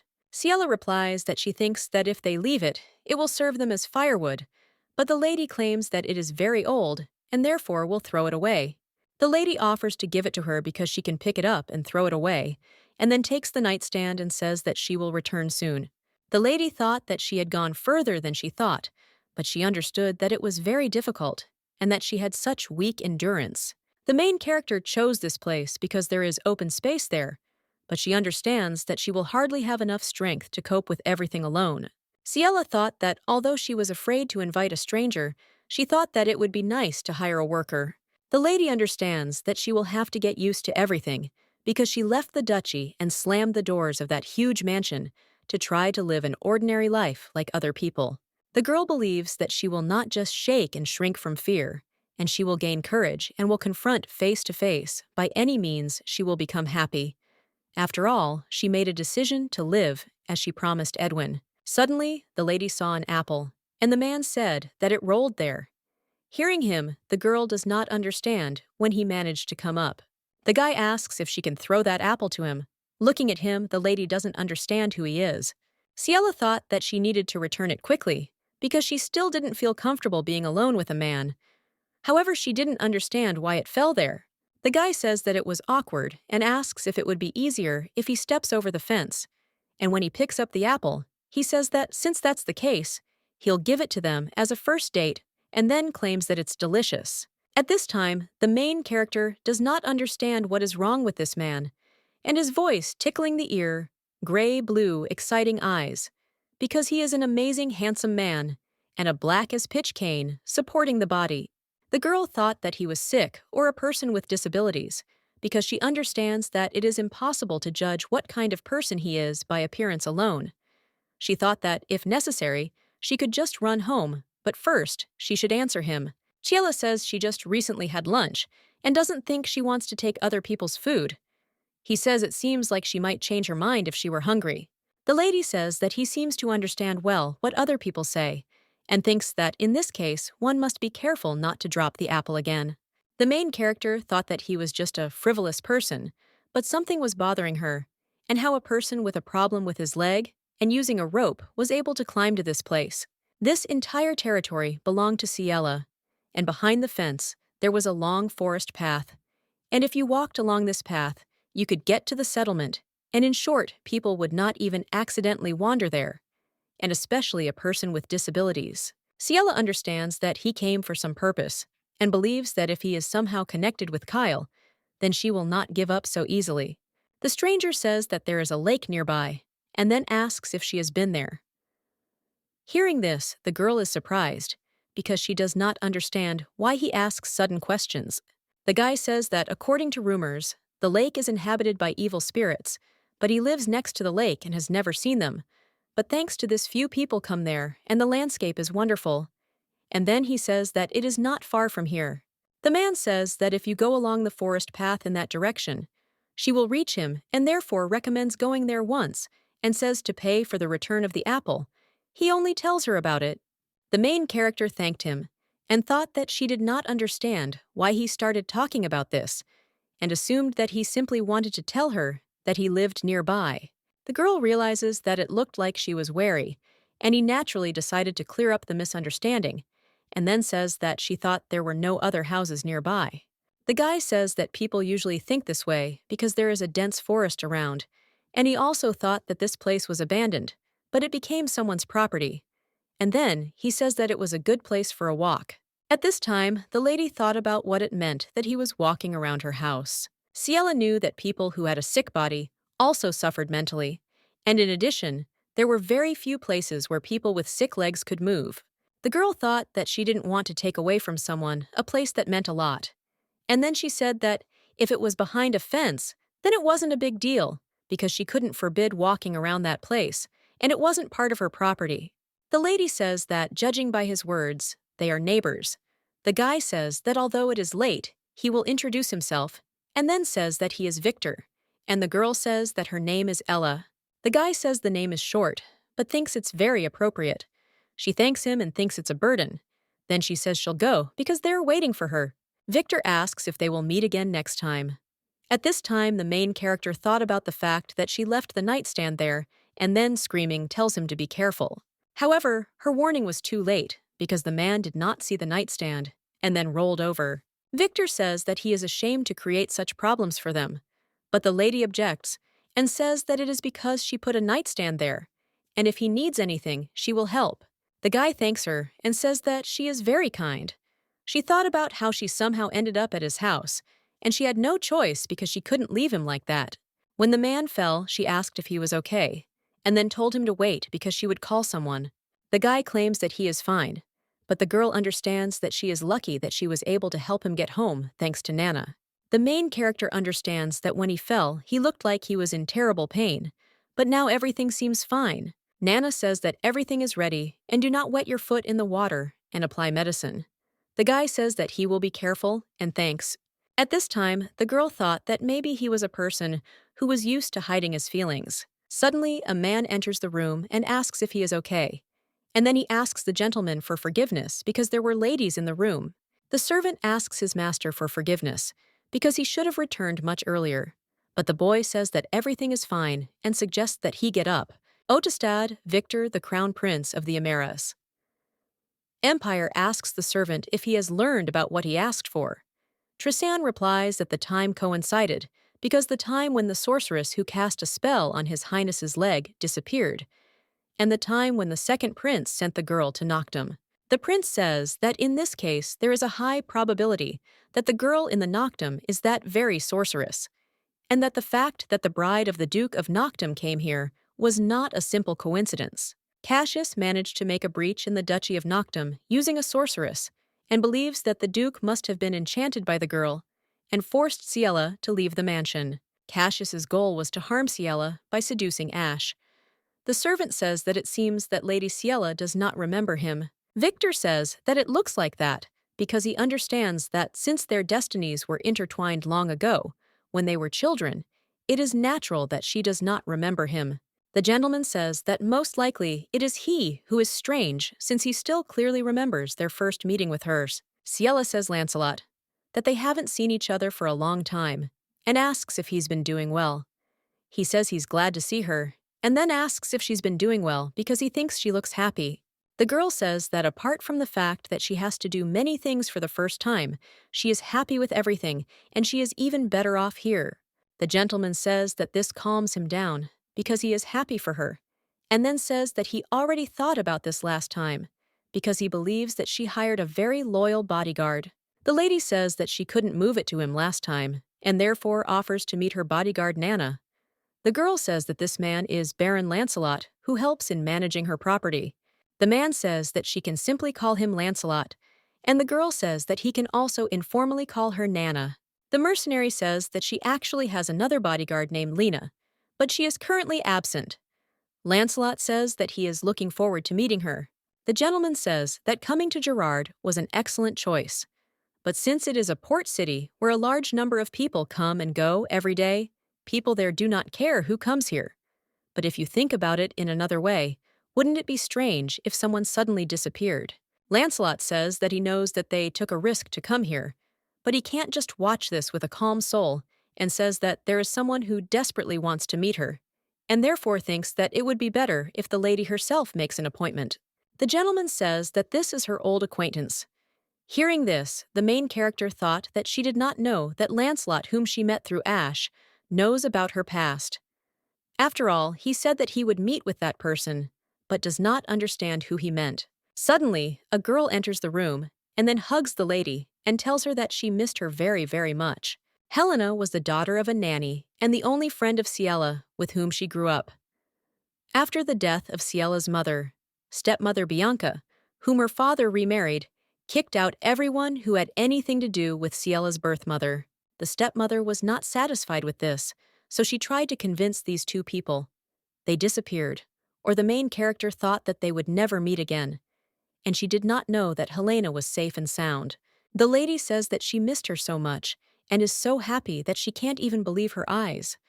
The girl says that she too, since the time when she heard the story about Ciela from her brother, really wanted to come to her. Hearing this, the main character is surprised, and then asks if she is not an only child. Helena says that in fact Lancelot is her brother. After all, her mother remarried the late Baron on the recommendation of Princess Isolde. 3 years ago, Princess Isolde died of an incurable disease. Helena doesn't know exactly why she helped them, but the fact that she protected these two people who were being pursued by Bianca remains a fact. At this time, the lady thought that the Duchess had already died, and if she were alive, she would want to thank her, because Helena is the only person in this world who is like family to her. Ciela thinks that the princess must have been a good person who helped without any conditions. Helena reports that her mother passed away last year, and she thinks that her long life on the run had an effect on this because she was worried about her until her last day. At this time, the main character thought that her precious nanny Priscilla, who gave her childhood, and she could not even properly thank her, but she hopes that her soul will rest in peace. The next day, the lady tells Helena that there is no need to do this because she is now a baroness, and therefore there is no need to bring her water to wash. The girl says that before she became a baroness, she was her only servant, but the mistress assures that she is no longer her servant because she understands that she almost died because of her, and then asks how she can treat her as before. At this time, the main character thought that she was very sorry, and she was angry at herself for her helplessness, and could not believe that she yelled at Helena to vent her anger. And then she apologized and said that she would do her own things. The girl says that then she will be her old friend, and asks if she can stay next to her.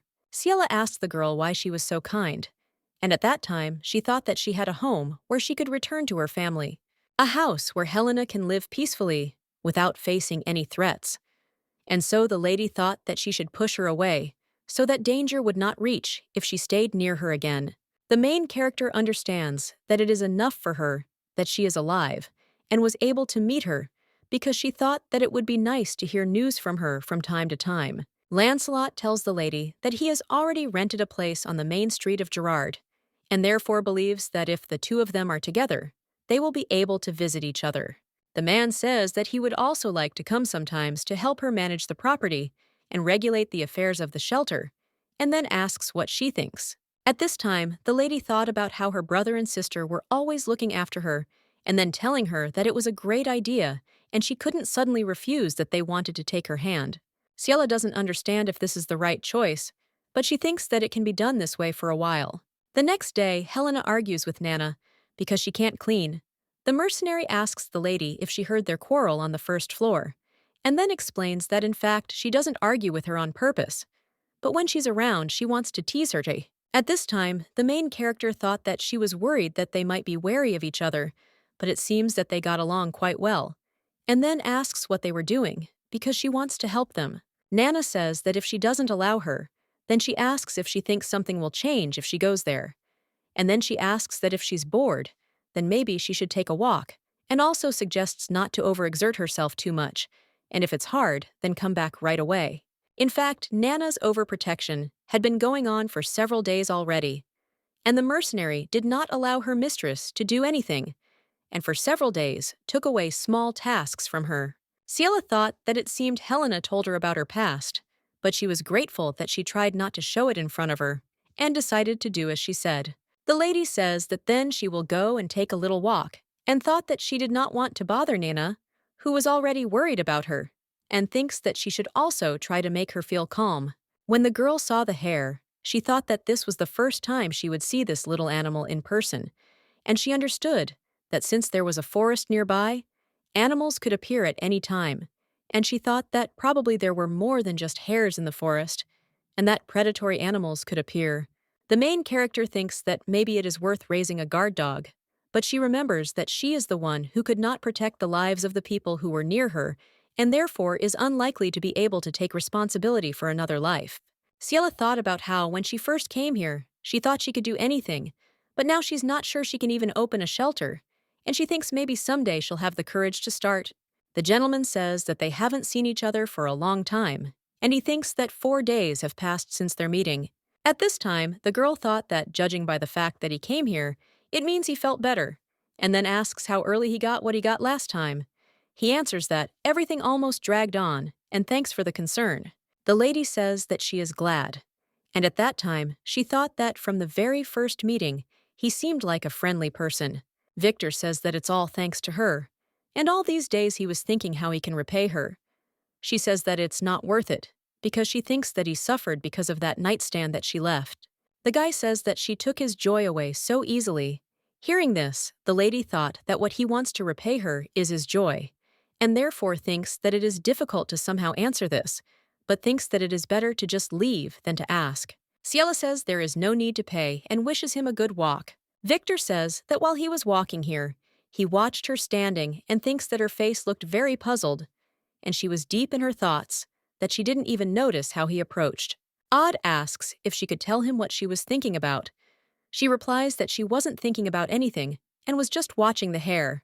The girl says that even if she is puzzled by something, she asks if they are in such a close relationship that she would tell him about it, and then says that she is a little uncomfortable in such an environment. The main character does not want to talk about her situation, so that later a stranger would laugh at her. The girl understands that she has enough experience with Ash, who could not understand her fears. Victor says that they are not in any kind of relationship, and then asks if it is not easier to communicate freely with someone with whom they have no relationship. Meanwhile, in the Duchy of Noctum, the Duke asks Sir William if he has arrived to report on the results of the search and the location of the Ciela. The man apologizes and says that from the circumstances, it is obvious that Lady Ciela has returned to the Leroy estate. Ash claims that he has said this before, and asks why he is sure that she has returned theirs. The gentleman states that he knows that it is easy to produce records of evidence showing the passage through the gates of the estate. He thought that it was confirmed that the county of Leroy has nothing to do with the location of the Ciela, and he wondered where she could have gone. Ash realizes that as time goes on, it is becoming more difficult to determine her location, and there is still no progress, and then tells William to start over, as he believes it is obvious that they have missed something. The Duke is determined to comb every corner so that nothing is overlooked. At this time, the main character told her story to the gentleman. Victor says that now he understands the situation she found herself in, and says that if it does not burden her, then he thinks it would be better to increase the number of her bodyguards. The guy says that it just so happens that in Gerard, there is a guild that he is well acquainted with. The lady asks if he is talking about the mercenary guild. Odd says that this is true, and then says that if she doesn't mind, they could go to the main street together. At this time, Helena ran up to the lady and said with surprise that she had been there all this time, and then said that she had been looking for her everywhere. Ciela apologizes and then asks how long she was looking. The girl says that of course she was so worried because she did not return, and then says that Nana and Lena are also worried.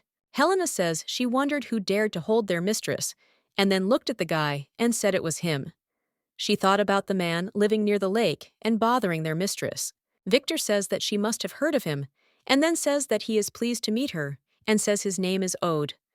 The girl says that her name is Helena, and then they shake hands.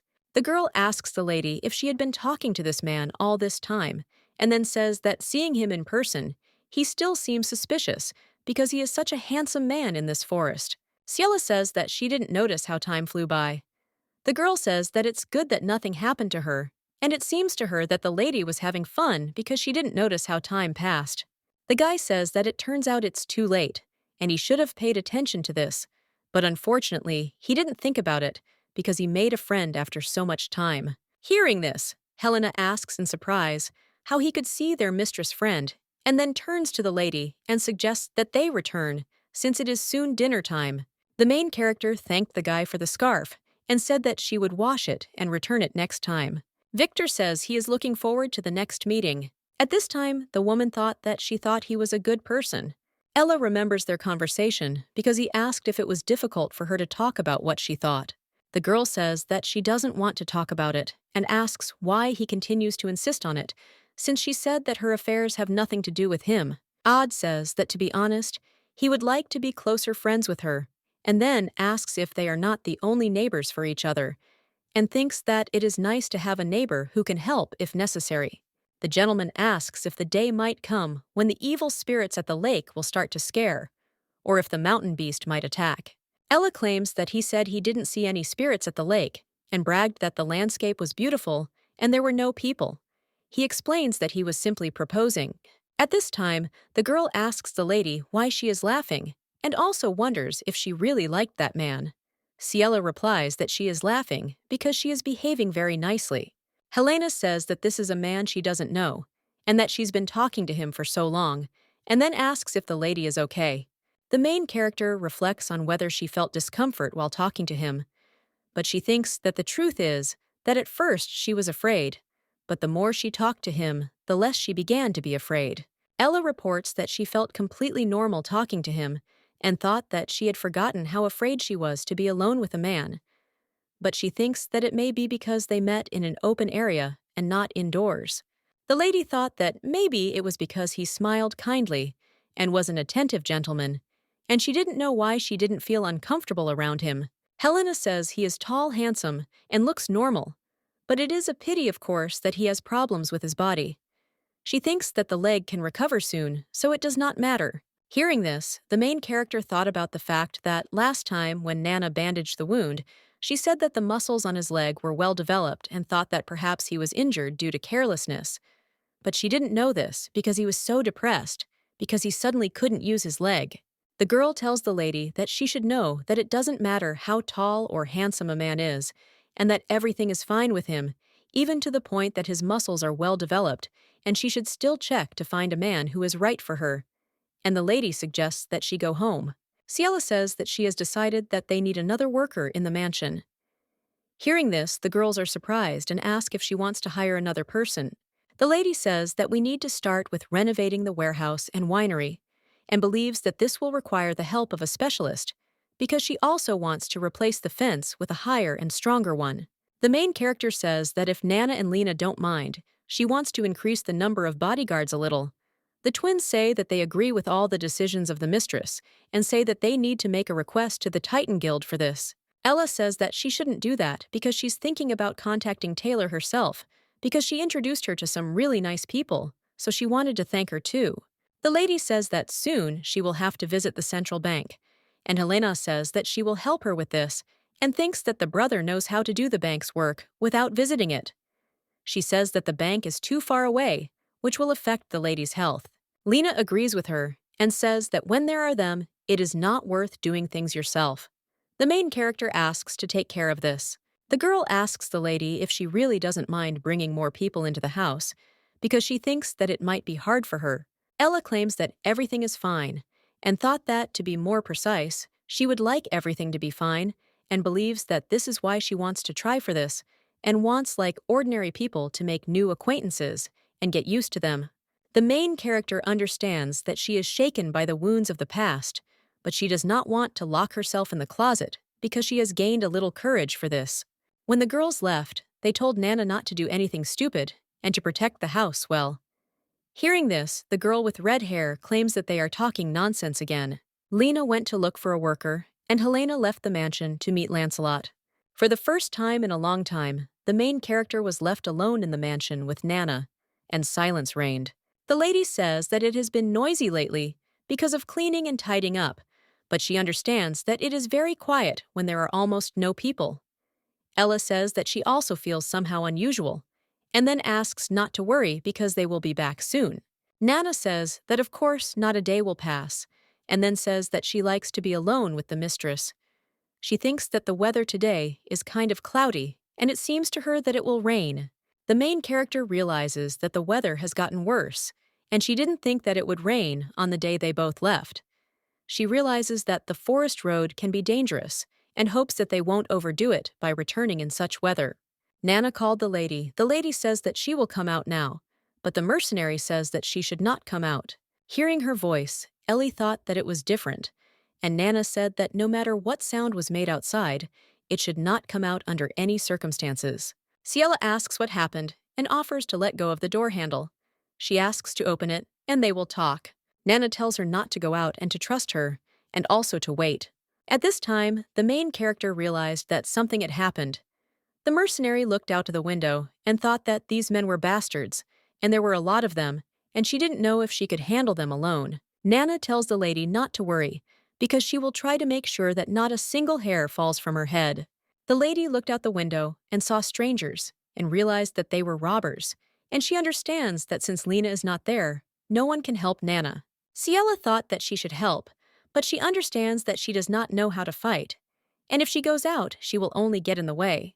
At this time, Nana was fighting with the men, and screaming, she said that this was some kind of curse, because as soon as you get rid of one another, appears, and there is no end to them. At this time, Kyle came up behind the mercenary, and then hit her in the back, and she fell. He turns to the lady and says that they haven't seen each other for a long time, and during the time that they haven't seen each other, she has become even more beautiful. When the girl saw him, she thought he was a disgusting bastard. The man says that this place is a bit cramped, but not so bad. At this time, Ciela thought that when she encountered him, she would not behave as before. The gentleman asks if he can live in this place. She tells him not to talk nonsense. Ciela thought about how time was going so slowly, like an eternity, and thought it was awful. He asked her if she thought it was nonsense, and then insisted that he was serious. The girl believes that she needs to be patient because she understands that if she doesn't be patient, Nana will die. The lady looked at the mercenary and said that he is a killer. Kyle tells her to calm down because Nana is just sleeping. He says that it could be a short sleep and could become an eternal sleep without an antidote. At this time, the main character thought that he was a pathetic bastard, and she wanted to finish him off, but she understood that if something happened, she had to do something, and therefore she believed that she had to come to her senses. Ella asks how he knew she was in this place. He replies that he is different from Ash, because he is sincere towards her and is serious. The guy asks the girl if her life seemed like hell without him too. Hearing this, she thinks he's a crazy bastard. Kyle asks what is it, and then claims that she is so beautiful when she smiles. At this time, the main character thought that he will not give the antidote just like that, and she does not understand what to do, and thinks that he still does not know that she has a dagger, and thinks that maybe she should use it. Ciela thought that if she could, she would try to take the antidote and escape, but she understood that everything would end only with her escape, and if she took Nana with her, she would be immediately captured. The girl believes that she can't kill Kayla either, because killing a nobleman is a serious crime, and she understands that she's not good enough at using a weapon to kill someone. Kyle asks if she is thinking about someone else, and then says that she has time while he is nearby. The main character thought that she needs to first lower his guard and choose the right moment. Ciela asks how he managed to chew all this time. He wonders if she asks because she doesn't know, and then says that, although of course she is indifferent to him, it's even for the best. Kyle says that he doesn't even know from what moment it's better to tell, and then says that he will tell from the time he first came to the island. The gentleman says that at first he was very angry with her, but over time his anger subsided, and he began to think she asks about what. The guy says that maybe he went too far with her, but he thought that she also had difficulties because of this. Ciela thought that it was terrible and very difficult to act calmly in front of the man she wanted to kill. He says that he decided that he would treat her well if he met her, and that's why he started to like her even more. Kyle tells the girl to go with him, because she will not regret it and will live a happy life with him. Hearing this, the main character does not understand how he dares to say such a thing when he has mocked her so much. He offers her to look at her facial expression because he thinks that she immediately turned pale. The guy asks if she hates him so much, and also wonders why she cannot discern his sincere feelings. The young gentleman asks when she is going to understand this, and then touches her hair. At this time, the main character thought that now, at this moment, she can finish him off. But she understands that she must first endure a little, because the time has not yet come to save Nana. Ciela says that if he gives her the antidote, now he thinks that he will be able to find out. The guy says that his Ciela has changed a lot since they last saw each other, and she has now learned to bargain and has grown up completely. The gentleman says that he doesn't like it when she gives herself away so cheaply. At this time, the girl knocks his hand away, and then says that it seems he didn't know she was like that, and that's why she was almost sold as a third wife to the Earl of Sheeland. She says that everyone treated her like a thing, and that's why she tried to live up to it, and then asks if there are any problems. Hearing this, Kyle gets angry and then touches her shoulders and says that he feels like she keeps being rude to him while he is talking to her nicely. He suggests that she behave normally if she does not want to create more problems. Kyle asks, what if he gets really mad and kills her loyal bodyguard? He says she has that look again because she just stays silent and looks at him with contempt. The main character thought that it was too late, and she had to do something, because she thought that if she didn't attack first, she might die. And then she pulled out a dagger and wounded the guy. He said that she really had gone crazy. At this time, Tristan turns to His Highness and says that there will be great trouble, because he believes that it is necessary to quickly leave there before the water flows in. The man thought that because of the downpour, the shores of the lake began to overflow, and if they stayed there, the water would flood inside. But His Highness did not even think about leaving. Victor says that even if he dies one way or another, it will be for the best, and then suggests that the servant leave because he will meet his destiny. Hearing this, the man thought that he knew that this was not the true desire of His Highness the Prince. On the day of the Crown Prince's coronation ceremony, someone set fire to Prince Otestad's palace. Tristan Ruth, who had served the Crown Prince for a long time, ran away with His Highness, who, due to a trick by the second prince, lost the use of one leg. Since then, Tristan protected the prince in search of a safe haven. But there was another complication in that process, because Prince Otestad had lost all will to live. But since the prince thought about the servant who was protecting him, he could not commit suicide himself, and yet he had long been tired of the struggle for the throne, and he did not think of avoiding the impending death. The prince says that if the sister were alive, she would enjoy watching the rain. He says that he wants to look at this lake and suggests that the servant leave. At this time, the man thought that after this night passes safely, His Highness will return to normal again, because he believes that in fact he does not want to die, but is simply tired of everything. Tristan takes the bucket and thinks that in order to restore his leg and return it to its original place, first of all, he must do what he must. Suddenly, he heard a woman scream. The servant understood that the scream was heard from afar, even through the heavy rain, and he thought that this could not be. And then he threw the bucket and thought that this was a chance, because it could awaken the will to live of His Highness. Tristan turns to the gentleman and says that it looks like something happened at the winery, because he heard the piercing screams of Lady Leroy. At this time, Kyle asks the girl if she thinks she can handle his anger. At this time, she understands that in order to save Nana, she needs that antidote, and therefore understands that she can no longer retreat.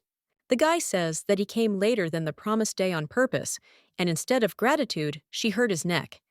And then he says that he assumed that she would not obediently follow him, and says that the only antidote he brought was going to be used on her. Hearing this, the main character thought about what it meant. He poisoned the sword from the very beginning in order to wound her and take her away. Kyle asks why she is angry, because she knew what kind of person he was. Ciela says that he is a damned bastard, and he agrees with her, and says that he is, and then says that from now on she will go with the damned bastard. Kyle raised his sword in order to wound the main character, Shaw. At this time, the girl closed her eyes and thought that she wanted someone to help her. The next day, the main character heard her name being called, and when she opened her eyes, she realized that she was in her bedroom and didn't know what had happened because she definitely... Victor says that it looks like the lady woke up safe and sound. Helena asks the lady if she is in pain anywhere. Ciela wonders if she is sleeping. The girl says in surprise that the lady had been unconscious for 2 days and had only just woken up. Hearing this, the main character is surprised and asks if she has been lying down. For this time, Helena suggests not to say anything more about sleep because she will make sure that she does not fall asleep again. Ella asks what happened to Kyle, and the girl asks what she remembers from the last. At this time, the main character thought that the last thing she remembers is how Kyle swung his sword at her, and she doesn't know if she can tell this because in fact she is worried. Helena reports that this crazy second son tried to harm her, but fortunately, Odd discovered it and stopped him. Hearing this, the lady thought that it seemed he saved her, and the girl says that if it weren't for Mr. Odd, she could... The lady asks what is wrong with Nana, since she knows that she was poisoned. The girl says that she is fine because she was given an antidote that was lying nearby, and she recently came to her senses. Helena says that she will call Nana and suggests that the lady rest because she understands that she just woke up and asks if she wants to get up. When the lady was left alone, she thought about what she wanted to ask what they did with Kyle, but she was glad that Nana was okay. The main character does not understand how the man in the house by the lake could save her, because what he said, that being neighbors, they could come running to each other's aid in case of something, did not mean much to her, and therefore she thinks that she should thank him for the help he provided. A few hours later, the lady asks the mistress if she is sleeping. Ella replies that she is not sleeping and offers to come in. Ciela says that she was scared by those words that she would not let her sleep, and that is why she did not go to bed. Helena says that although she told him that she just woke up, and she was feeling a little bad, Mr. Ode said that he personally wanted to see that she woke up, and the lady thanked the girl. Helena says that she will be at the door and if something happens, then knock or call. The main character invites the gentleman to come in, and he thanks her for the invitation. At this time, the lady thought that he sat a little far away for the conversation, and thinks that it was on purpose, so as not to cause her inconvenience. And she does not know why, but she is comfortable being alone with Odom. Ella thought that, judging by the fact that she froze in front of Kyle, who wanted to attack with a sword, it meant that her fear of men had not yet passed. The lady says that if it weren't for his help, she wouldn't be here. And then she says that if he wants something in return, he can calmly say so. Victor says that he does not want to receive anything from her at all, and therefore he does not need anything in gratitude. Odd reports that he still missed the main culprit, and therefore believes that his help was not so ideal. Hearing this, the main character realized that Kyle had escaped, and she understands that if she leaves everything like this, he will come again. The gentleman says that he insisted on meeting her to apologize to her, and then says that it was hard for him not to tell her about it in person, so he came to meet. Ciela says that she is, on the contrary, grateful that he came. The master says that all the mercenaries who came with him were locked up, and while she is recovering, he suggests thinking about what to do with them. At this time, the main character thought that they were locked up and realized that the warehouse was useful. After a few days, the lady does not understand what to do with the attackers. After all, although they were locked up and provided with only minimal food, she still does not know what to do with them. Ciela thought that maybe she should leave this house because she doesn't know when Kyle will strike again. However, she doesn't want to leave this house that she carefully arranged with her own hands. Ella wondered if she had to run away and live in fear all her life, but she realized that she couldn't live like that forever because she would rather kill Kyle and go to jail. The main character understands that if she runs away every time, she will be haunted by anxiety, and believes that it is impossible to live like that. When the lady went out into the corridor, Lena asked if she needed anything. The main character said that she was going to interrogate the men locked in the warehouse. Hearing this, the mercenary was surprised, and then asked if she wanted to do it personally. Ella claims that she must decide her business herself because Kyle found out about her location, and she definitely wants to ask about it. At this time, Camelia tells the Duke that she thought it was too early to send Louis to the academy. The gentleman says that then, as now, he will call tutors to the mansion because he understands that the issue regarding the academy will be decided a little more carefully. The girl asks if he has a headache today too, and he suggests not to worry about it. Camelia asks how she cannot worry about tacos. The gentleman claims that he said that everything was fine, and she had nothing to worry about. At this time, the woman thought that today is not the time yet, and then says that then she understood and will go. She thinks that there is no need to provoke the one who is already on edge, because if you act hastily, you can destroy all your work. The lady does not understand why she continues to worry. The butler announces that Sir Albert has arrived, and the Duke says that he should go. Albert informs the master that the pickaxe was found in Gerard. Hearing this, the Duke is surprised and asks what he said. Ciela went out into the yard for a walk and saw Nana, who was training. The mercenary says that it is her fault because she believes that if she were a little stronger, the mistress would not be in danger. The main character says that she definitely did well because she believes that it was just an accident that no one expected. Nana objects and says that she should have been stronger, and says that from now on she will train without stopping. At this time, the lady thought that it was very hard for her because after that incident, all she did was train, and she was sad because Nana was exhausting herself because of her. But seeing her serious look, she couldn't bring herself to say anything to her. The mercenary asks the lady where she is going. She replies that she wants to go to the warehouse for a while. Lena says that Ciela wants to interrogate those people personally.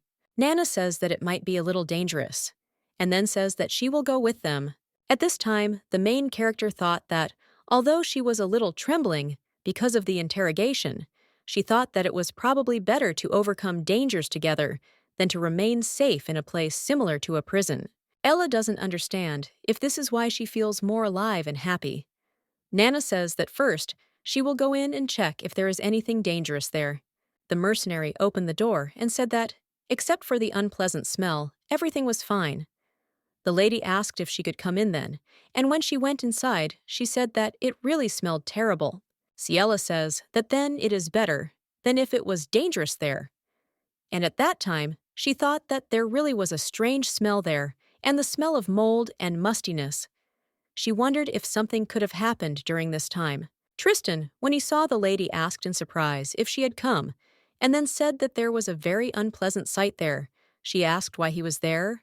Lena tells the lady that in fact all this time, Tristan was entrusted with surveillance, and he lives and sleeps there.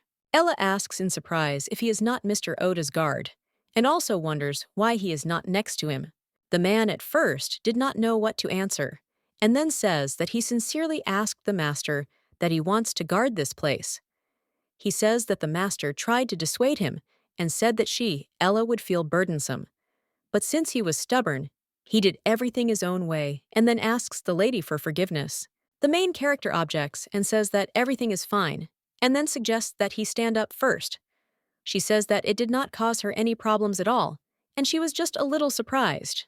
Tristan asks if she was surprised because of him, and also wonders how he should pay for this sin. The lady objects and says that she was not surprised, but only confused. The servant says that he made her rub herself and then asks for forgiveness. Ciela claims that everything is fine and there is no need to apologize, just let him calm down. Hearing this, the mercenaries began to laugh, and Lena asks when they will conduct the interrogation. Ash thought that Ciela was trying to move the safe to Gerard, and Kyle appeared there, and he wondered if she was staying there. The Duke bids Sir William go to Gerard with Sir Albert at once, and then says that he too will follow them soon, and he thinks that this time he will meet Ciela. When the gentleman went out into the corridor, a young gentleman met him and told him not to go. Edwin screams and says that there is no need to bother his sister anymore. Ciela. Hearing this, the gentleman asks in surprise what he said. The boy asks why he doesn't understand that nothing will change from the fact that he goes to her.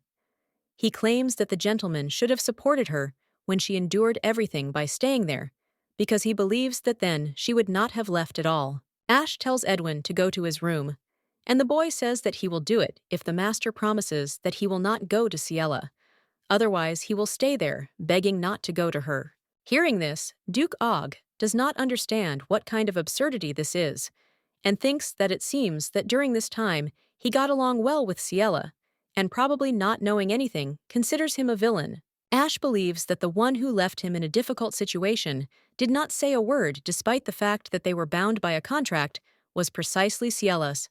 The Duke says that his demands are simply due to simple stubbornness, and therefore no matter what he says, his plans will not change, and he is only wasting his time. Edwin asks why he doesn't listen to people.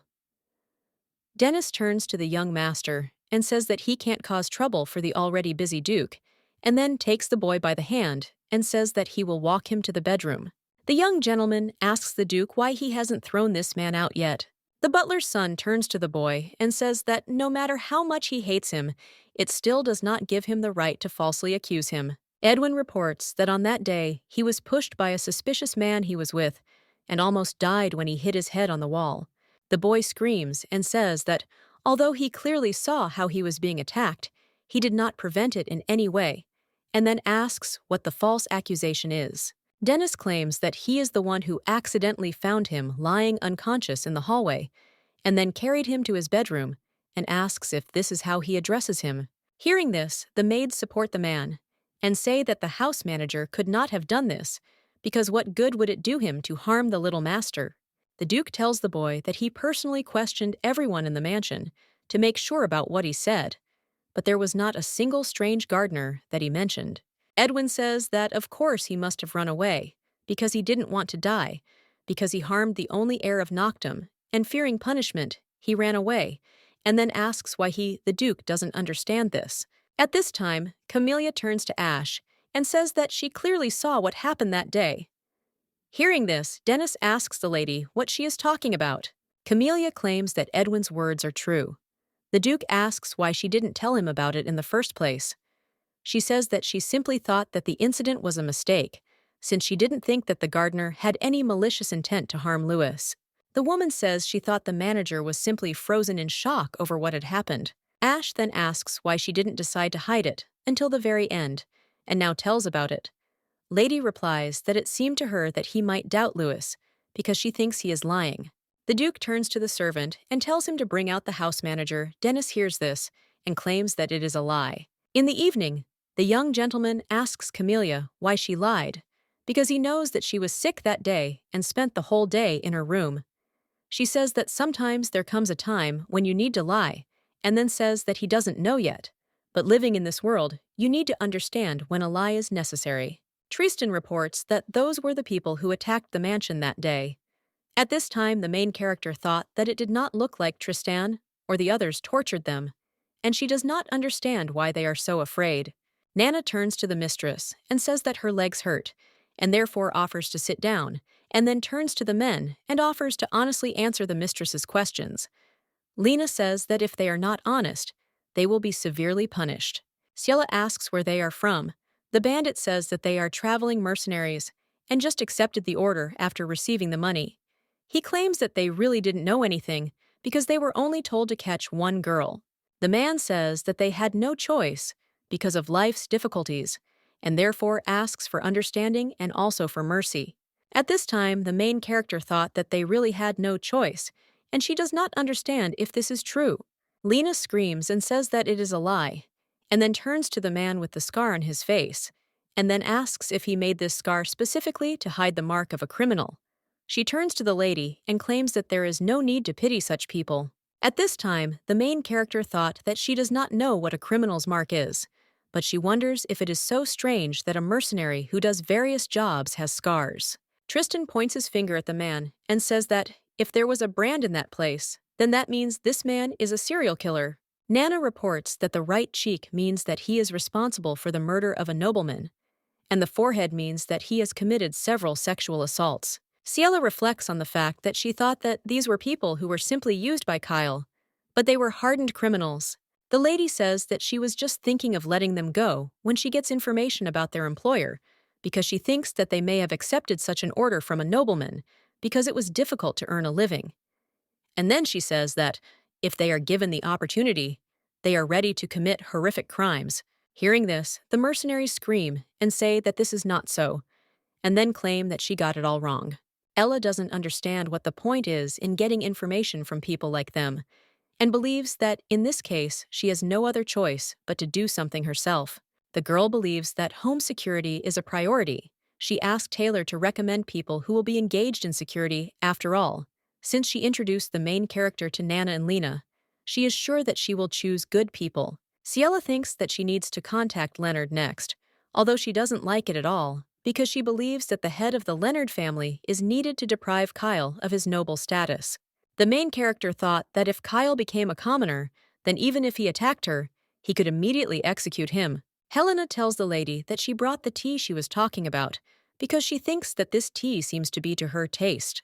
The lady says that she is right, because today she has already drunk 3 cups of this tea and thinks that maybe it is because she made this tea. The girl explains that in fact Mr. Odd sent various tea leaves, and this tea is one of them. Hearing this, the main character was surprised. Helena says that her brother received a notification from the central bank, and they said that they would bring the safe to Gerard's bank, and in 4 days it would arrive. Ella thought that this was great, because if she wanted to come to an agreement with Leonardo, she would have to pay him the price that he so desired.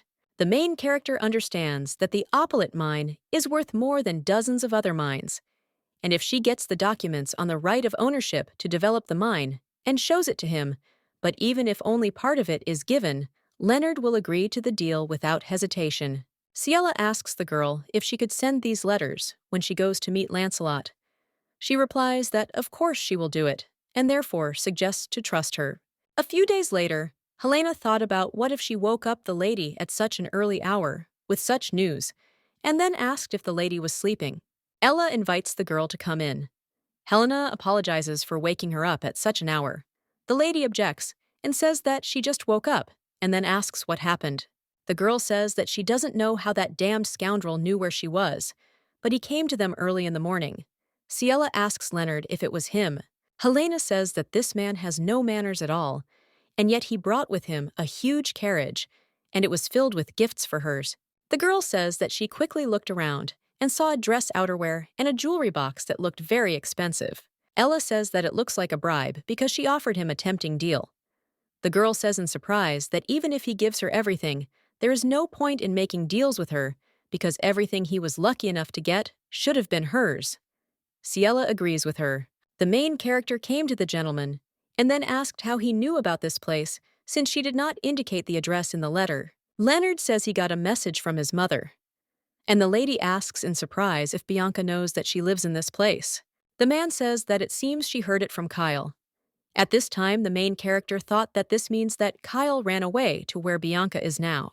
Leonard says that mother was very angry with her, and this time she bribed a man to really finish her off, and then explains that he means that she will no longer use the previous method with marriage. The gentleman says that he spent many days to buy off that person. But since this is not a solution, it is necessary to look for another way. After all, in the end, he cannot always help to avoid such situations, and believes that she herself must prepare to protect herself.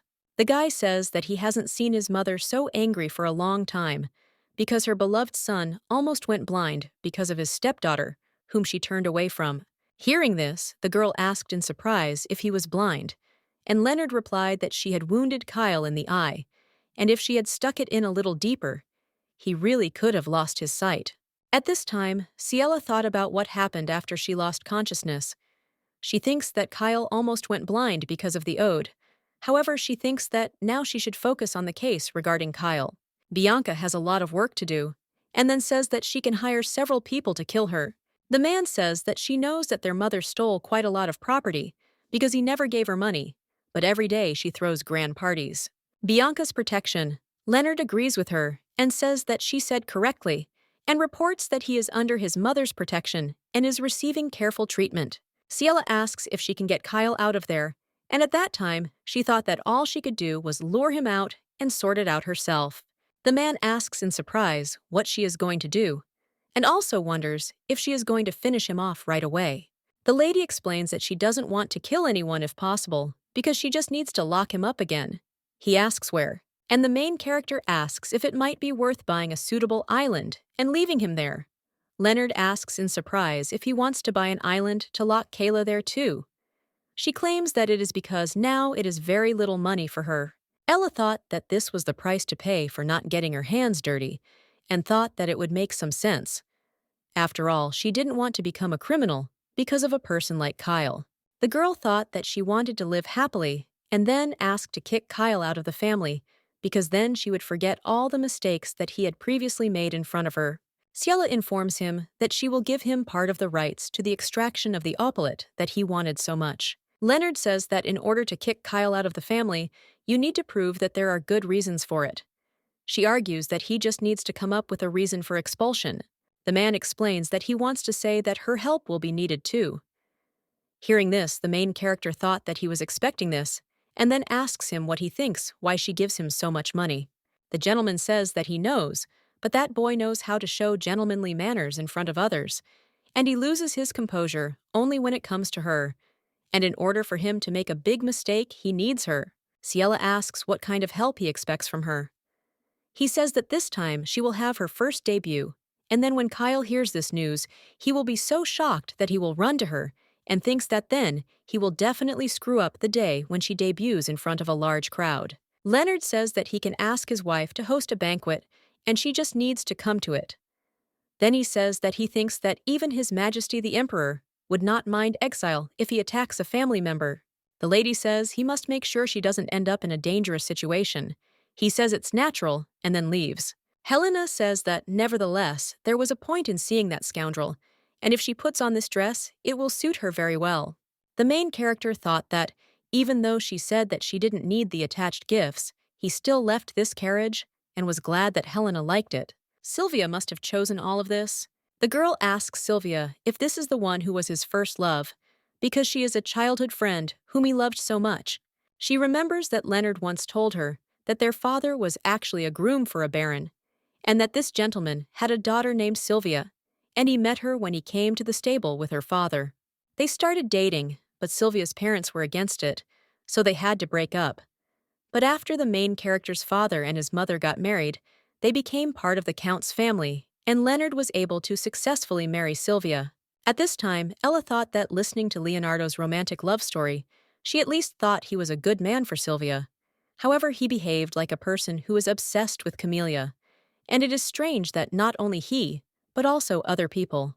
Helena tells the lady that she heard that the lady is going to Duke Noctum, and says that if it is difficult, then do not hesitate and be sure to contact her. And at this time, she does not understand how he can betray such a beautiful and kind girl. The main character believes that it would be useful for Sylvia to learn about the camellia. Lena says that the workers left today, and today they developed the actual size of the fence, and later they will determine the cost of construction and inform them. Ciela says it would be nice to get an answer before the debut. Helena says that the lady's debut is like a dream, because she believes that on that day, she will be the most beautiful. And the lady says that there is no need to exaggerate, and at that time, she thought that in fact, she is arranging a finisher to lure out Kyle. But she does not think that it is worth telling Helena this, and spoils the mood. The girl says that tomorrow she needs to go and buy skincare products, because from tonight, she will need special care, starting with taking a bath. Nana says that she is so happy about this, and of course, her mood improves when she thinks about how beautiful she will be. Lena says that she will probably come into the house, and the lady agrees with her and says that they will see each other later. Nana asks the lady if she will still be there. The lady replies that she will sit for a while and then return to the house. The mercenary gives her her blanket and says that the sun has already set and it is cool. Ciela thought about the pleasant breeze, and if she could taste freedom, it seemed like it would be like the lunch she had eaten with everyone today. The main character does not understand why Nana left her alone and believes that after her overprotection, something went wrong. At this time, Victor approached her, and the lady offered him to sit together. He says that as they had agreed earlier, the attackers were betrayed by Gerard's guards. It turned out that these criminals were wanted throughout the Empire. Hearing this, the main character thought that after much thought, she asked Tristan, who was watching them, to hand them over to the guards. And hearing such results, she sighed with relief, although she has mixed feelings. However, she thinks that it is good that her decision was right. Ode says that he would like to give her the reward. A few days later, Ciela thought about what she had heard, that the reward could be big, but that it was so big that she thought that Oda's words were true. The gentleman says that the exact amount is a secret, and tomorrow Tristan will receive it and bring it to her so she can check it herself. The lady asks in surprise if he really wants to give her the entire reward, and he asks if it is not natural. The lady asks how this can be natural if she didn't catch those people. Odd says that her bodyguard and his escort did it, but she and Tristan agreed that he would refuse the reward. At this time, the main character thought that a man who behaves like an exemplary gentleman, it is hard to believe that he almost drove Kyle blind. Ella asks the man if it is true that he refused the reward. Tristan says that it is true. The lady thanks them for their kindness, and then says that they cannot accept all of this, and she would like to split the reward in half. The man objects and says that they cannot get money for interfering in their case, at their own discretion. The lady says that she would feel more at ease if they shared the reward, and then asks if they could do so. Tristan agrees and says that he will go outside to visit Nana and suggests that she take a rest. Helena, seeing the man, asks why he froze, and then offers him a glass of cool water in the kitchen. He thanks her. The girl pours water and asks why Mr. Ode did not come with him. He replies that the gentleman has been busy with his own affairs lately. Helena says that his leg must be causing him problems, and then asks if it's okay to let him go alone like that. Tristan says that they actually found a way to cure the master's leg, and then says that they won't see him for a while, and for starters, he'd be glad if she kept it a secret. The girl says that she doesn't know why, but she will definitely keep it a secret. And at that time, she thought that she would really like to tell this to the lady right now, but she understands that she must endure and not talk about it. At this time, the guy does not understand what he is doing there, and what he forgot there, because Camellia said that the Duke was very angry with him, and therefore believes that there is no need to provoke him here, and therefore suggests that he slowly disappear. The woman says that she will contact him later herself, but he needs to lie low. The father asked his son how he could communicate with strangers since he never taught him to do so. He suggests being grateful to the Duke for allowing him to leave in good health. At this time, the boy thought that he was the one who would replace his father and become the chief butler of the Duke's residence, and he did not understand how they dared to treat him like that. and therefore he believed that it was only a matter of time before he returned to the duchy. Dennis thinks that Camelia, who will become the Duke's wife, will rely only on him, and moreover, it seems that she is secretly in love with him. At this time, Camelia comes up to him and asks if he waited long. He asks how she managed to get out with so many curious eyes. The girl explains that it is because he told her about the secret passage. The guy smiled and said that it makes him happy. And at that time, he thought that the secret passage is something that the servants secretly use. The lady says that in any case, someone might notice them, and therefore suggests going to another place. Walking along the road, she thought about the atmosphere as if a ghost might appear there. At this time, Dennis thought that he was nervous and did not understand how she could be so relaxed, and then asked the lady when he could return to the mansion again. She replied that she did not know, and thought that maybe that day would never come. Hearing this, the guy screams and asks what this means, and then reminds her that she said that she sincerely cares about him. Camelia says that he said it right, because he did even better than she thought. He screams and offers to return him to the duchy. At this time, Dennis touches her hand and does not understand why her hand is so cold and became interested in why the body does not move. The woman says that he tried hard, and the second prince will definitely be happy about it. The girl tells the lady that she has arrived, and the lady asks how the meeting with Lancelot went. She says that she also received a response from Taylor, and then gave the letter to the lady. Ciela read that Taylor briefly described her information about the bodyguards she recommends, and if she wants, she can send her their portraits and detailed information. Ella asks who she should choose, and also wonders how about asking the twins, because she thinks that they are from the same guild, and therefore know better. Helena says her brother confirmed that the safe arrived at Gerard's bank, and believes that now the lady will be able to manage her finances more easily. Hearing this, the main character asks in surprise if it is true that so much time has passed, and thinks that a little later, she needs to personally go to the bank and check everything. The girl asks to let her take her leave, because she has to help Lena with the preparations for dinner. Ciela says that, then she will also help, but the girl objects and says that it is impossible because the kitchen is small, and therefore suggests that she rest in her room and she will call her later. The main character thought that she was glad that these three got along well, and that she was alive and unharmed here, also thanks to these three. But she realized that now only the ball was left. A few days later, Sylvia Leroy, Leonardo's wife, asks Ciela if she was doing well. The lady replies that she is doing quite well, and then asks how she is doing. The lady replies that she is doing well, and at that time I thought that she was pretending that everything was fine. But she thought that during this time, Ciela had become even more exhausted. Leonardo's wife thought about what she heard, that the lady left the duchy because she was exiled, and she had not met Duke Noctum.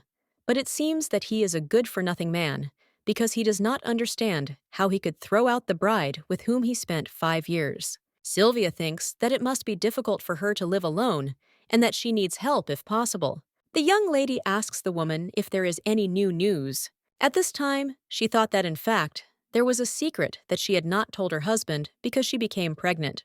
Hearing this, the main character thought that she was going to tell about Leonardo's forgery when she meets Sylvia, but she understands that she can start such a conversation now because she doesn't want to upset the happy Sylvia. Ella thinks that this is disgusting to her because she feels like she is aiding Leonard, and she thinks that this is also ugly towards Sylvia, and she doesn't understand how she should act at all. A woman asks a lady if she has any problem. Ella answers that there is no problem, because she was very shocked because she thinks that this is good news that she could not think about. Sylvia says that now she will become an aunt, and the girl says that she congratulates her because she is very happy for her. And at that time, she thought that this will not work because she cannot tell her about it. Leonardo says that the landscape around is quite beautiful.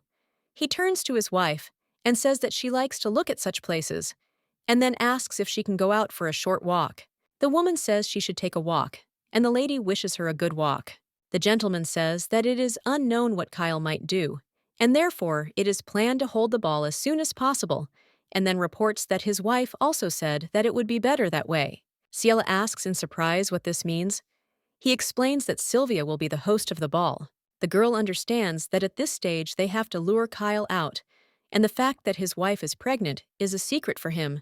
The main character understands that if this continues, it could be dangerous for Sylvia's child. Ella wonders if Sylvia will be the host of her dobiette. He says that he already said that he will ask his wife to arrange a ball.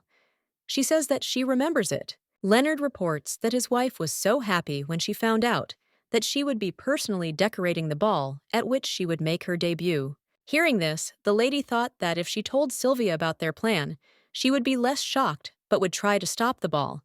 However, if she told Leonard, he would exclude her from the plan, which would be suspicious, and she realized that now was not the time to come up with another plan. Ciela thinks that this is the only time she can pin Kyle down. The gentleman asks what's wrong. She explains that she's just worried. The man tells her not to worry about Kyle because the guy is busy recovering. Then he tells her that Sylvia has already written out a plan for the ball. The gentleman says that on the day of her debut, Sylvia was even more delighted because he would be accompanying her, and it seems to him that his wife is looking forward to this ball more than the heroine herself. At this time, the young lady thought that although Leonard was shameless, he was still crazy about his wife, but she did not understand why he behaved as if he was enchanted by a camellia. Ella says that his wife is a good person. He agrees with her and says that she says natural things. The lady explains that she says this so that he does not hurt Sylvia. Leonard asks in surprise what he did at all. At this time, the main character thought that how could she not watch it, now it doesn't matter, because she needs to focus on the party. Sylvia says that her husband was tired, so he went to bed early, and reports that he seemed to like the bed here, and thinks it was a good thing they were staying at her house. The woman asks if she heard from her husband that they will have a ball at a villa nearby. After all, she thinks that this is a spacious villa, built for holding social parties and dances. And she was there once, and the atmosphere is pleasant. Sylvia says that her younger brother lives in that villa all alone.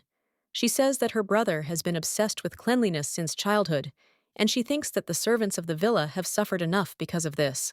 The lady says that the place may not be so luxurious, but the villa is very neat and well kept. Hearing this, the main character thought that she understood why Sylvia came to her. After all, it seems to her that she was very worried about the fact that the villa for the debut was chosen next to hers, and this is because it is difficult for her to travel far by carriage. Leonard chose a place closer, and Sylvia is a really good person, and therefore it is a pity that her husband is Leonard. Ella asks if it should be that her younger brother is a charming gentleman, and the woman suggests that she not say that because he is too meticulous, and sometimes she worries whether someone will love him. The girl asks why, because she thinks it's good to be a neat person. The next day, Lena asks if this is enough, and then turns to the lady and says that she woke up early. Ciela says that since she has guests, it would be strange to sleep late. The lady asks what is behind her. Lena replies that it is a gift for the mistress, and it is a wooden table and chairs. Hearing this, the main character is surprised and asks if this is really a gift for her, since she thinks that there is no reason for a gift. The mercenary explains that it is a gift for her debut, and then says that Helena said that it is of great importance to noble ladies, and she remembered that before, when she dined on the street, she would have really liked it. The security guard says that if she puts a table and chairs outside, she can eat and drink tea there comfortably. Lena says that she thought she would like it anyway, and Ciela asks if she is finished. The mercenary replies that she just needs to add the finishing touches, and then asks if she likes it. At this time, the main character started to cry and says that she really likes it. Lena hugged the mistress to calm her down, and then says that she felt her even better hugging her like that. She says that she sweated a little and may smell bad. Ciela objects and says that she smells good. The girl says that she knows how to lie, but the lady objects and says that it is not a lie, but the truth. At this time, in the mansion of Duke Noctum, a young gentleman sits near the camellia and asks her to open her eyes. After some time, Edward pours water into a glass and says that sister fainted again, and that a doctor also came recently. The girl thanks the guy, and at that moment, he remembered that the doctor said that the lady had no health problems, and more importantly, that the patient himself was not very interested. Camellia asks in surprise if he had been the only one looking after her until now. He explains that he had been looking after her because she said she felt uncomfortable when the maids did it. The lady claims that he knows this very well, and at that time, she thought that, whenever possible, She tries to be careful so that only those whom she allows touch her. Camelia thanks Louis and says that she feels much better. The boy thinks that it looks like she is still exhausted. The butler informs Mr. Edwin that the Duke has arrived. The boy asks whether to tell him that the lady has not yet woken up, but the girl objects and says that he must have come to check on her condition and believes that he will soon leave. Ash asks why she is not resting, and Camelia wanted to touch the master, but realized that the child was watching her and asked him to go out for a while. When Edwin went out into the corridor, he thought that it was good because he hated being in the same room with the Duke, and he also thought whether it was fortunate or not. But after the Duke kicked out Dennis, he began to look for traitors among the servants and completely forgot about Ciela. The boy thought that he would never become a scoundrel like him. At this time, the main character asks if there will be enough things to go to the villa. She thought about how Sylvia and Leonard went to the villa first to help with the preparations and understands that not so many things will be needed, but just in case she should ask about it. Ciela remembered that she still needed to take the dagger that Nana had bought for her, but she remembered that it had broken after the incident with the pickaxe, and she had forgotten because she had been busy preparing for the ball and had completely forgotten to buy a new one. The girl thought that she felt so sorry because she liked the dagger so much, and holding it by the sheath like this, she felt safe. The main character believes that even stuck in the mansion with the dagger that Nana chose for her, she felt that she could somehow protect herself. After all, she understands that every time she helplessly suffered defeats, and for the first time, it seemed to her that she had gained the strength to defend herself. The lady thinks that even if Kyle returns, she is not going to give up, because she was even able to make a decision to save Nana. Ciela understood her feelings when the will to live appears. Helena says that this is the last dinner together, but at the moment they won't be able to have dinner together for some time. The lady says that they will meet again soon, and Helena asks why she should leave the Baron's residence for the ball, since she so wanted to dress the lady with her own hands. Hearing this, the main character realized that this was the problem, since she was busy decorating it and did not take care of herself. Lancelot says that he will take her to the Baron's residence and prepare her well, and the lady thanks him. Helena asks where Nana is, because she said she would be back before dinner, and Lena suggests that in that case, they start the meal without her. But soon, Nana Lady came running and asked what happened because she was out of breath. The girl offers her a bag and says that it is for her. Ciela sees a dagger and a necklace thread in the package. Nana reminds her that she promised to exchange them for better things when they arrive in Gerard, and then says that it is a gift for her. The mercenary says that she heard that a debut is an event that happens only once in a lifetime, and thought about what kind of gift she might need, and then remembers that earlier during the invasion, she lost that dagger. The girl explains that this is why she bought that thing, because she thinks it is much better than the one she lost. Nana explains that she also found the rope from the necklace, and then reminds that Ciela was thinking about where to keep the key to the safe, and thinks that it would be a good idea to hang the key on this rope and carry it with her. The mercenary says that she thought about making it out of iron for strength, but Lena said that iron can be heavy and inconvenient, so she made it out of leather. The girl with red hair says that later, when she earns a lot of money, she will exchange it for a gold one. Hearing this, the lady thought that she was very kind and everyone was very kind, and then she thanked Nana because she thought that she really needed these things. Nana says that she definitely bought them, knowing what the lady needed. Ciela claims that she will keep them all her life, and she is really happy. The mercenary reports that she likes it. At this time, Helena suggests that they wait, and then screaming announces that she will prepare an even more wonderful gift to impress the lady. The main character thought that the anxious days disappeared as if it was not true, and were replaced by happy days and vice versa. She is looking forward to the debut. Tristan looks at the guy and thinks that last night he said that he would tell everything about the person who is behind this, but today he doesn't even move his tongue. The man thinks that Bianca Leroy is an evil woman who has sent assassins to Mrs. Ciela several times.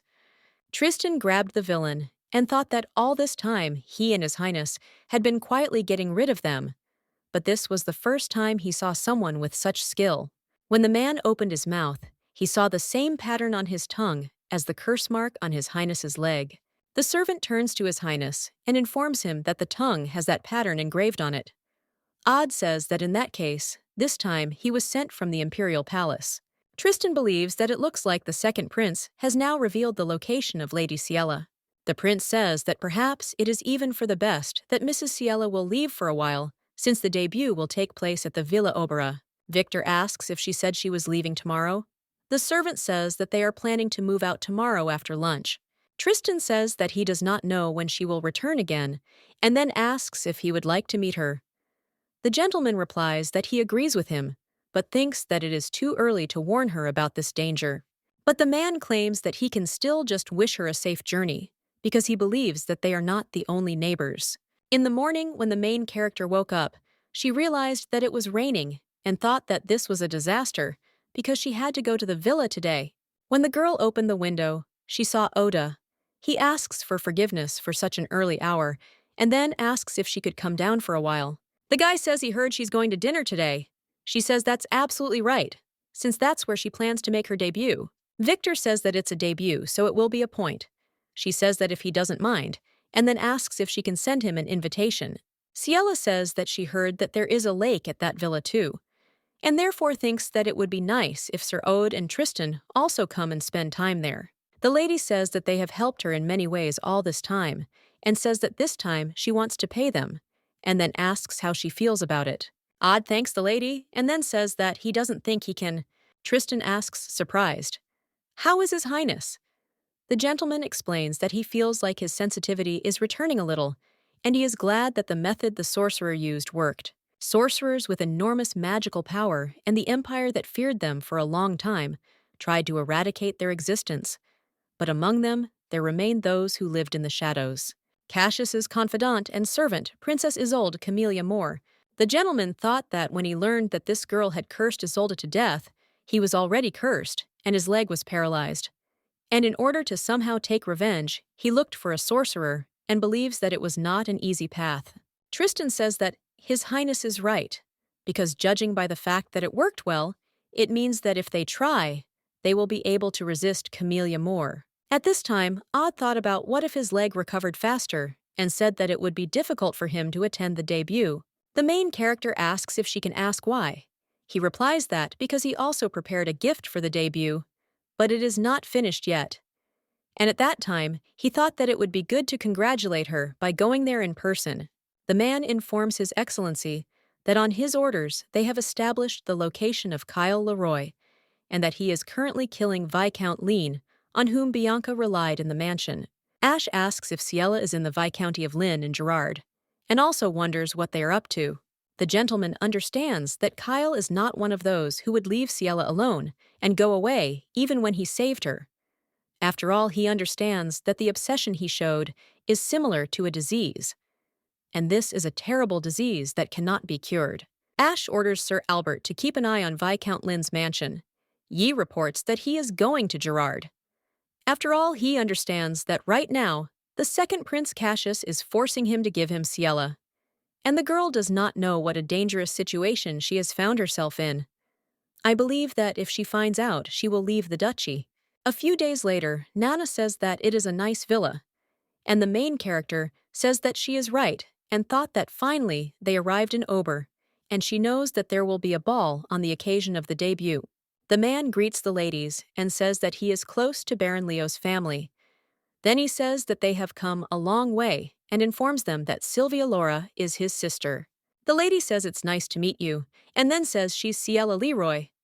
And at that moment, she thought that finding out he's Sylvia's younger brother made her feel a little relieved.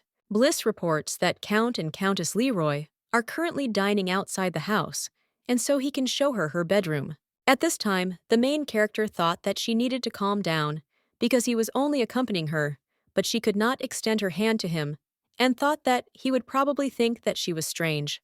The young gentleman says that he didn't notice that the lady wasn't wearing gloves, and then apologizes and asks if he can just take the initiative and guide her. Ciela agreed, and together they went to the ladies' room. When the girl was left alone, she thought that she was scared only because he, an unfamiliar man, extended his hand, and she did not understand why she was so stupidly freezing in place. The mercenaries suggest that the lady go for a walk, as they believe that since she has come to a new place, she needs to look around the area. Nana says that she saw earlier that they have a nice garden, and then reports that they have already brought all the things. Lena asks if the lady is tired. And at this time, the main character thought that it seems she made everyone worry and agrees to go for a walk with them. Ciela thought that there was still time left before the debut, and therefore it was possible that they would still encounter him. At dinner that same day, Sylvia asks in surprise whether Bliss greeted her politely, since she believes that this cannot be the case. The main character heard this and did not understand what could be happening and what it meant. The woman claimed that this could not be happening, and then asked if he was being picky.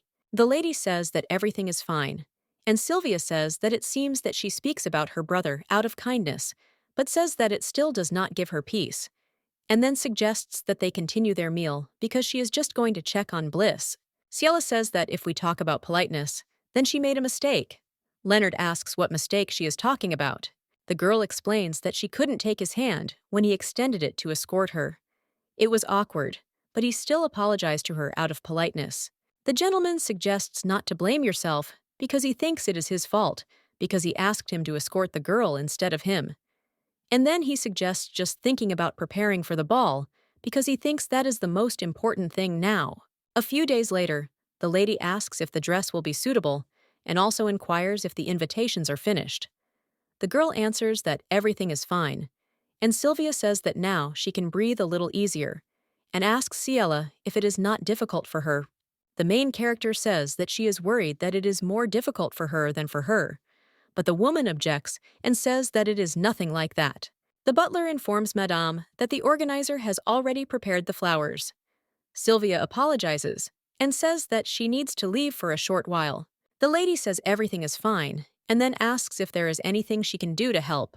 Madame suggests that she just rest since tomorrow afternoon they will finally finish with the invitations. When the girl was left alone, she remembered the words of the ode that it would be difficult for him to attend the debut. She understands that even though she heard these words, she still wants to give him the invitation because she thinks that he will be burdened if he receives it. Ciela thought that she should go out and get some fresh air because she heard that there was a garden and a pond there. Sitting near the pond, the girl thought that her mood had changed immediately, and she thought that she should have gone out earlier. Suddenly, she saw Bliss. The guy apologizes for disturbing her and then says he's going somewhere else. The lady says she doesn't mind and thinks there's no need for him to go. Bliss says that he thought she was uncomfortable being around him. The girl says that it is true because she is uncomfortable, and then says that it is because the problem is in her. The gentleman says that in fact, at that moment, he felt relief that he did not touch the man who had bare hands. Hearing this, the girl was surprised, and he asks if he doesn't look like a man who has some problems, if he thinks like that. The guy asks not to feel guilty in front of him. At this time, the main character thought that he has mysophobia.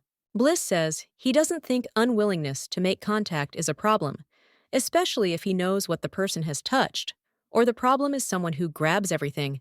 The lady says that he is right about this, and at this time does not understand why it seems to her that their characters are similar, and believes that they are experiencing similar difficulties. The guy says that since she said everything was fine, he won't leave, and then says that he needs a quiet place to read a book, and he'll be glad if she just considers him a rock. The girl says that then he should think that she is just a tree. He agrees with her and says that then everyone will do their own thing. The servant informs the young master that a guest has arrived. Bliss asks why he is telling him this, and then wonders where sister has gone again. The butler says that Madame and the Count left together with the organizer, and the young gentleman asks who came at all. The wind thinks that there were no agreements. He explains that Madame Bianca came. Hearing this, the main character was surprised, because she does not understand why stepmother is there, and thought that maybe her son Kyle came with her. She does not know what to do with their plan. Bianca asks the girl if she was in this place all this time, and also asks what she is doing, and suggests that she quickly go to her mother. Ciela doesn't know why her mother came to her, and also thinks that she didn't come to finish her off with her own hands. The lady turns to the woman and tells her that they say she bribed people to kill her. Hearing this, the woman was surprised that she even dropped her mug of tea on the floor. Bianca says that her daughter suddenly started talking nonsense, and that's why she dropped her cup of tea. The girl asks if she blames her for that. The woman says that this is an expensive carpet, And at that time, the lady thought that before her mother was the same, because it didn't matter what. And if trouble happened, she blamed her for it and made her feel remorse, and believed that it was not her mistake at all. The Marquise asks what to do, because it's a pity to lose such a carpet. Ciela says that mother will compensate for the damage, because it bothers her so much. Hearing this, the woman asks in surprise how she can say that if she scared her by mistake. The girl asks in surprise if this happened because of her, and then claims that since then, her mother has not changed at all. Ciela says she's been acting like this ever since she caught her in a secret affair with Viscount Lynn. Bianca screams and tells the girl that it is because her father did not truly love her, and because of her deceased mother, she is alone, and also believes that because of her, she was late for tea. The woman claimed that the reason Kyle was obsessed with her was because Ciela was behaving inappropriately. The main character thought that since then, she considered herself a bad person, but now she thinks that she is no longer a little child, and she has no intention of deceiving herself. Bianca screams and says she's heard her enough, and then asks if she thinks she can say whatever she wants. She says she just wanted to talk to her. The lady says she heard she had a Kyle, and then asks if she's not here to ask about how she got hurt. The woman claims it's because of her, and then asks how she dared to damage her brother's eye. Ciela explains that it was self-defense, because her child had gone crazy and was trying to kidnap her again. Bianca screams and says that she is going to go to the very end, and then grabs a mug of tea to pour it on the girl. At this time, Leonard enters the room, and then asks his mother why she is behaving inappropriately, and takes the mug from her hand. He asks if she wanted to pour hot tea on the girl. The gentleman says that it is enough to mock the lady without reason. She asks if he spread the rumor that she tried to kill Ciela, and then he grabs the girl by the hand and says that she is her daughter. Bianca asks how she could do something bad against her, and then asks if she knows how hard she tried for her. The woman turns to the girl and calls her daughter, and then says that she heard that she had a fight with Duke Noctum. The stepmother says that Count Sheeland would like to negotiate the marriage again. Hearing this, the main character understood why this woman was so kind, because she understood that she wanted to sell her again. Ciela suggests that the woman leave and never appear before her again. She turns to the servants and orders them to show Madame out the door. Mom asks Leonardo if he will just stand and watch. She wonders how he, being a son, can do this to his mother. But Leonard is gone. The gentleman says that this is some kind of nightmare, and then turns to the girl and says that she had a hard time. Leonard reports that after she left for the duchy, Mother pestered Sylvia and treated her the same way. And as soon as Mother arrived, he heard that Sylvia asked the butler to make sure that she did not run into Mother. The main character says that thanks to him, Sylvia could avoid suffering. He thanks her for these words and says that he really owes her. Ciela suggests stopping because he thinks it's enough for him to prepare the ball well, but he says that he will prepare everything without any problems and claims that everything will be perfect down to the last flower. The gentleman believes that Kyle will undoubtedly fall into their trap. Ash suggests that they go to Ciela immediately. Albert turns to His Excellency and reports that yesterday he sent a messenger to the duchy as soon as possible and believes that it looks like they missed each other. The Duke asks what he is talking about. The man explains that now Mrs. Ciela is not in Gerard, and according to the report, Count Leroy came to Ciela several times, and then the lady left with the Count. Albert claims that after confirmation, he immediately sent a messenger to him and a pursuit after the lady. Ash was surprised to hear this and asked when Ciela had left Gerard. He replied that about 15 days had passed since her departure, and so he sent 3 messengers during that time and asked if he hadn't heard anything. The Duke explains that he hasn't even met them. Albert says that in that case, he doesn't understand where they all disappeared to. Camelia asks the gentleman if he has returned and says that she heard that he went to Gerard, but returned quickly. The lady claims that he has come a long way and therefore thinks that he should rest. At this time, the gentleman thought that Ciela didn't even have normal gloves and tells the lady that he has urgent business. She asks what business at such a late hour, and at this time understands that the magic doesn't work. Sylvia tells the main character that she is beautiful and thinks that tonight the ball will be perfect. The maid tells Madame that young Master Bliss has arrived. Sylvia turns to the young gentleman and says that he is late. He explains that he did not know what to do because the merchant arrived late, and then says that although it is small, he has prepared a debut gift. Bliss turns to the lady and says that she will obviously meet a lot of people at the banquet tonight, and therefore understands that she will have to say hello a lot of times, and believes that there will probably be enough people who will want to grab her hand without permission. Ciela took the gloves off and thanked her, because she thinks they are very beautiful, and she likes them, and the lady says that they suit her very well. The young gentleman is glad that she liked it. Sylvia says that now it is her turn to give gifts, and then gives her a mask in the form of glasses, because she thinks that this mask is amazing. Madame says that in fact there will be a masquerade ball today, and their guests will also have masks. Ciela asks in surprise when she managed to prepare this, and the lady explains that she couldn't do it. They'll finish her off normally. And at that moment, she thought that, of course, other people's masks decorated with jewels have a considerable price, but Ciela's mask is decorated with diamonds. The lady tells Ciela that today only she will shine, and the girl thanked her for such words. When the lady came to the ball, the mercenary said in surprise that many people came. Helena approached the main character and said that she missed her very much, and also wondered if she had lived well. And then she turned to Nana and asked if everything was okay with her. Nana wonders what kind of manner of speech this is, because she thinks that it is completely different from the way she speaks to Ciela. Helena asks if she thinks that the lady and Nana are the same to her, and then claims that she is too cruel to her after so long. Helena turns to the lady and then asks her to guess who she met on the way here, and then says that he has been looking forward to meeting her for days. Hearing this, the main character wonders if this could be the case. The mercenary says that they will go and look around to see if there are any suspicious people there. Helena says that she wants to join them because she thinks that the three of them will be faster, and therefore suggests that Ciela have a good time. The main character doesn't understand what's wrong with them, and at that moment, a man comes up to her and says that they haven't seen each other for a long time, and asks if everything is okay with her. When the girl saw Oda, she was very happy because she thought that he would not come, and she was also surprised because he walked calmly. She asked for forgiveness because she was so surprised, and it accidentally slipped out. The gentleman says that it's okay because he thinks that the treatment went well. Otastad says that she didn't wear the necklace with the key today. The lady explains that there are a lot of people outside, and she hid the key just in case so she wouldn't lose it. At this time, the main character thought that she could not say that she had removed it because they were expecting Kyle to attack. The prince says that it is excellent and then shows the box that contained the necklace and thinks that it will suit her very well, and then asks if she likes it. Ciela asks in surprise if it could be that this necklace is made of opal stone. The young gentleman explains that this is a debut gift that he told her about earlier, and says that he is glad that they were able to complete it before the start of the ball. Odd asks if she doesn't mind if he can put it on for her personally. She agrees.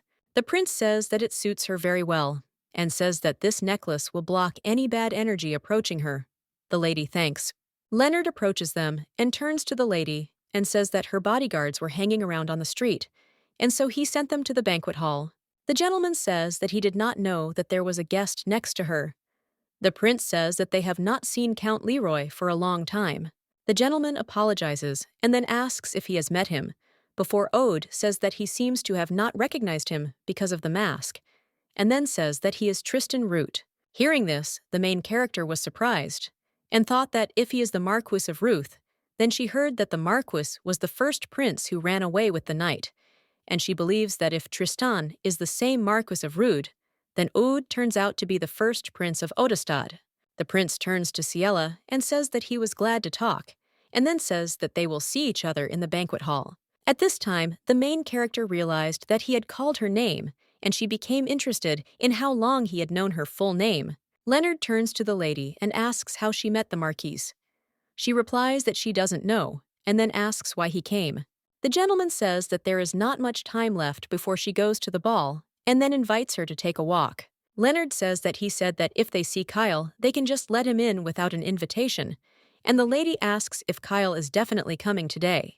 The gentleman says that knowing this boy, he thinks that he must have already arrived. At this time, Ciela looked back and saw Kyle with a sword in his hands. Kyle attacked Leonard. The girl grabs the man's hand and asks if he's crazy. Kyle asks the lady if she's decided to have fun without him, and then pulls the mask off her face and says that she's wearing such an unflattering mask, At this time, Leonard came to his senses after the blow and then pushes the pickaxe. The man says that he is really very angry now. Leonard suggests that the girl run away because he will delay him. He eliminated all the guards who were there thanks to the mercenaries he brought with him. Ciela turns to the guy and suggests that he stop because Leonard is his brother. At this time, the main character does not understand what she should do because she thinks that if she leaves this gentleman like this, she might not have time to do something. The girl looked at the bridge and remembered Bliss's words that the bridge railings were too dangerous, and that's why he suggested not to go too close, because the lake was much deeper than she thought. The main character climbed onto the railing of the bridge and turns to Kyle and tells him to let Leonard go. Kyle asks in surprise if she really decided to jump, and then says that it's enough to do useless things and suggests going to him. He says that she will never jump because she is the one who doesn't want to die the most. At this time, Ciela thought that, although she had a hard life, she never wanted to die and then decides to jump. The girl felt very cold and her breath was taken away, and her dress was heavy and quickly pulled her to the bottom, and she realized that she was sinking into eternal sleep. Suddenly, the main character saw the silhouette of a man and realized that it was Kyle. She believes that even when she dies, she will never ask for help. The lady felt that the guy grabbed hers. The main character remembered that, when she was little, Kyle said that she really looked like a doll, and then he touched her hair and said that he wanted her for himself. Mother asks in surprise what he is saying to the girl who will be his sister in the future, and also suggests that he quickly apologize to Ciela. After hearing the girl's name, the boy says that he likes it, and then claims that she will only be friends with him from now on. At this time, Mr. Odd turns to Ciela. She screams and offers to let her go and calls the master a damned bastard, then says that she will finish him off. Kyle screams and tells the OD to take his hands off the lady. Tristan asks what kind of nonsense he's talking about and then tells him to hold his tongue. Kyle says that he understands because that bastard is also in love with Ciela, and then says that he always finished off people like that.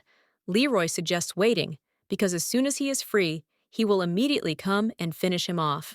Kyle says that Ciela is his, and no one will take her away from him. Odd turns to Tristan and offers to let this scoundrel go, and then orders to take the lady to the doctor and says that he will deal with this guy. Tristan says that he understood the gentleman, and then lets go of the guy and picks up the lady in his arms to carry her to the doctor. The prince gave the sword to Kyle. Leroy took the sword and asked in surprise what it was. Odd offers him to try, and then asks, didn't he say that he finishes off everyone who loves Ciela? The prince says that he would just try to finish him off, of course, if he can't. Hearing this, Kyle says that he is a scoundrel, and therefore will do as he wishes. At this time, Helena came into the ladies' room and asked if she was okay. The girl wondered how it happened that the lady fell into the water. Helena reports that Mr. Odd, and to be more precise, His Highness the Prince, and if it weren't for him, there would be a big problem. Hearing this, the lady was surprised, and then asked the girl how she knew this truth. Helena replies that she found out when they said the prince saved her, and she also heard why she decided to make her debut. And then she says that the first bastard told his wife everything when she got angry. Hearing this, the lady thought that Glory was to understand that everything was okay with Leonard. Helena says that Kyle was sent to the central prison for attempting to murder a member of the imperial family, and even though he is a noble but having harmed the imperial family, he will be sentenced to death at the upcoming trial. Hearing this, the main character thought that if this happens, her life will be safe and he will never threaten her again. However, the lady understands that nobles are not usually punished in this way, but she believes that because the prince who hid his position revealed his status, it was taken as an attempt on the life of a member of the imperial family. Ciela realizes that it has not yet been established who was to blame for the incident with the succession ceremony, and believes that it will become dangerous for him after revealing his identity. The lady does not understand why he went on such a dangerous mission. At this time, Sylvia comes into the girls' room with Leonard and asks if everything is okay with her.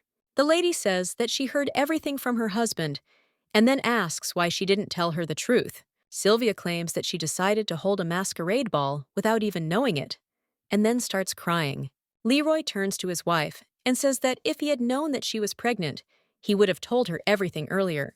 Hearing this, the main character thought about what it means Leonard learned about Sylvia's pregnancy.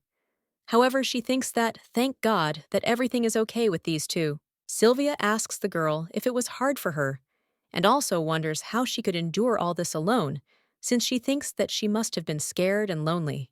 Ciela says she's fine, and at that moment, she thought about being more honest, and then says she wants everything to be fine for her. The girl thought that all these countless incidents and frightening memories were never normal, and just in order to survive, she suppressed her feelings. However, she wants everything to work out for her. Ciela realizes that she doesn't want to live in fear of things that are normal for normal people. She wonders if she can go. Sylvia says that if she eats delicious food, looks at the beautiful scenery, and takes a deep nap at lunchtime, sometimes then she will definitely feel better and finally become happier. Nana says that she has no excuse, because she believes that if her first older brother hadn't sent them to the ballroom, she would have finished off that Kyle right there on the spot. The lady says that this is already in the past, and believes that there is no need to keep it to herself because she did not arrange the meeting in order to criticize her. The lady says she just wants to know exactly what happened then. Nana reports that they say that the prince was the first to appear on the scene and saved her, while Marquise Tristan grabbed Kyle. The lady says that the man who pulled her out of the lake was a prince. She remembers that when she saw black hair, she thought it was a pickaxe, but it turned out to be one. Ciela believes that because he revealed his identity, Kyle will suffer severe punishment and does not know why all she does is get help from him. The main character asks if His Highness the Prince is at the villa. Now Nana reports that she heard that he went to the palace, and since his leg has recovered, he no longer intends to hide. The lady says that she wanted to thank him. The mercenary suggests that she not be upset, as she believes that there will be another opportunity to meet, because Marquis Roos sent additional guards for security. Nana tells the lady that she can rest peacefully without any worries, because she believes that that aunt, or the strange duke, will definitely not be able to enter here. Ciela asks in surprise if her stepmother and the duke really came Noctum. She replies that she didn't want to say it, so as not to burden her, but she went and blurted it out. The girl with red hair says that first that woman came and was immediately sent away, but the duke seems to want to tell her something, and that's why he comes every day, to run into him and return to her place. However, the lady objects and says that now there is nothing to worry about, because if that busy and indifferent man comes every day, then he must have an incredible business with her. The lady suggests that the guard go first. Ash stands outside the gate and tells the lady that he came here because he heard strange rumors. She asks what rumors. The gentleman reports that they say that she threw herself into the lake, and then asks if this is true, and also wonders if it is true that she was going to die.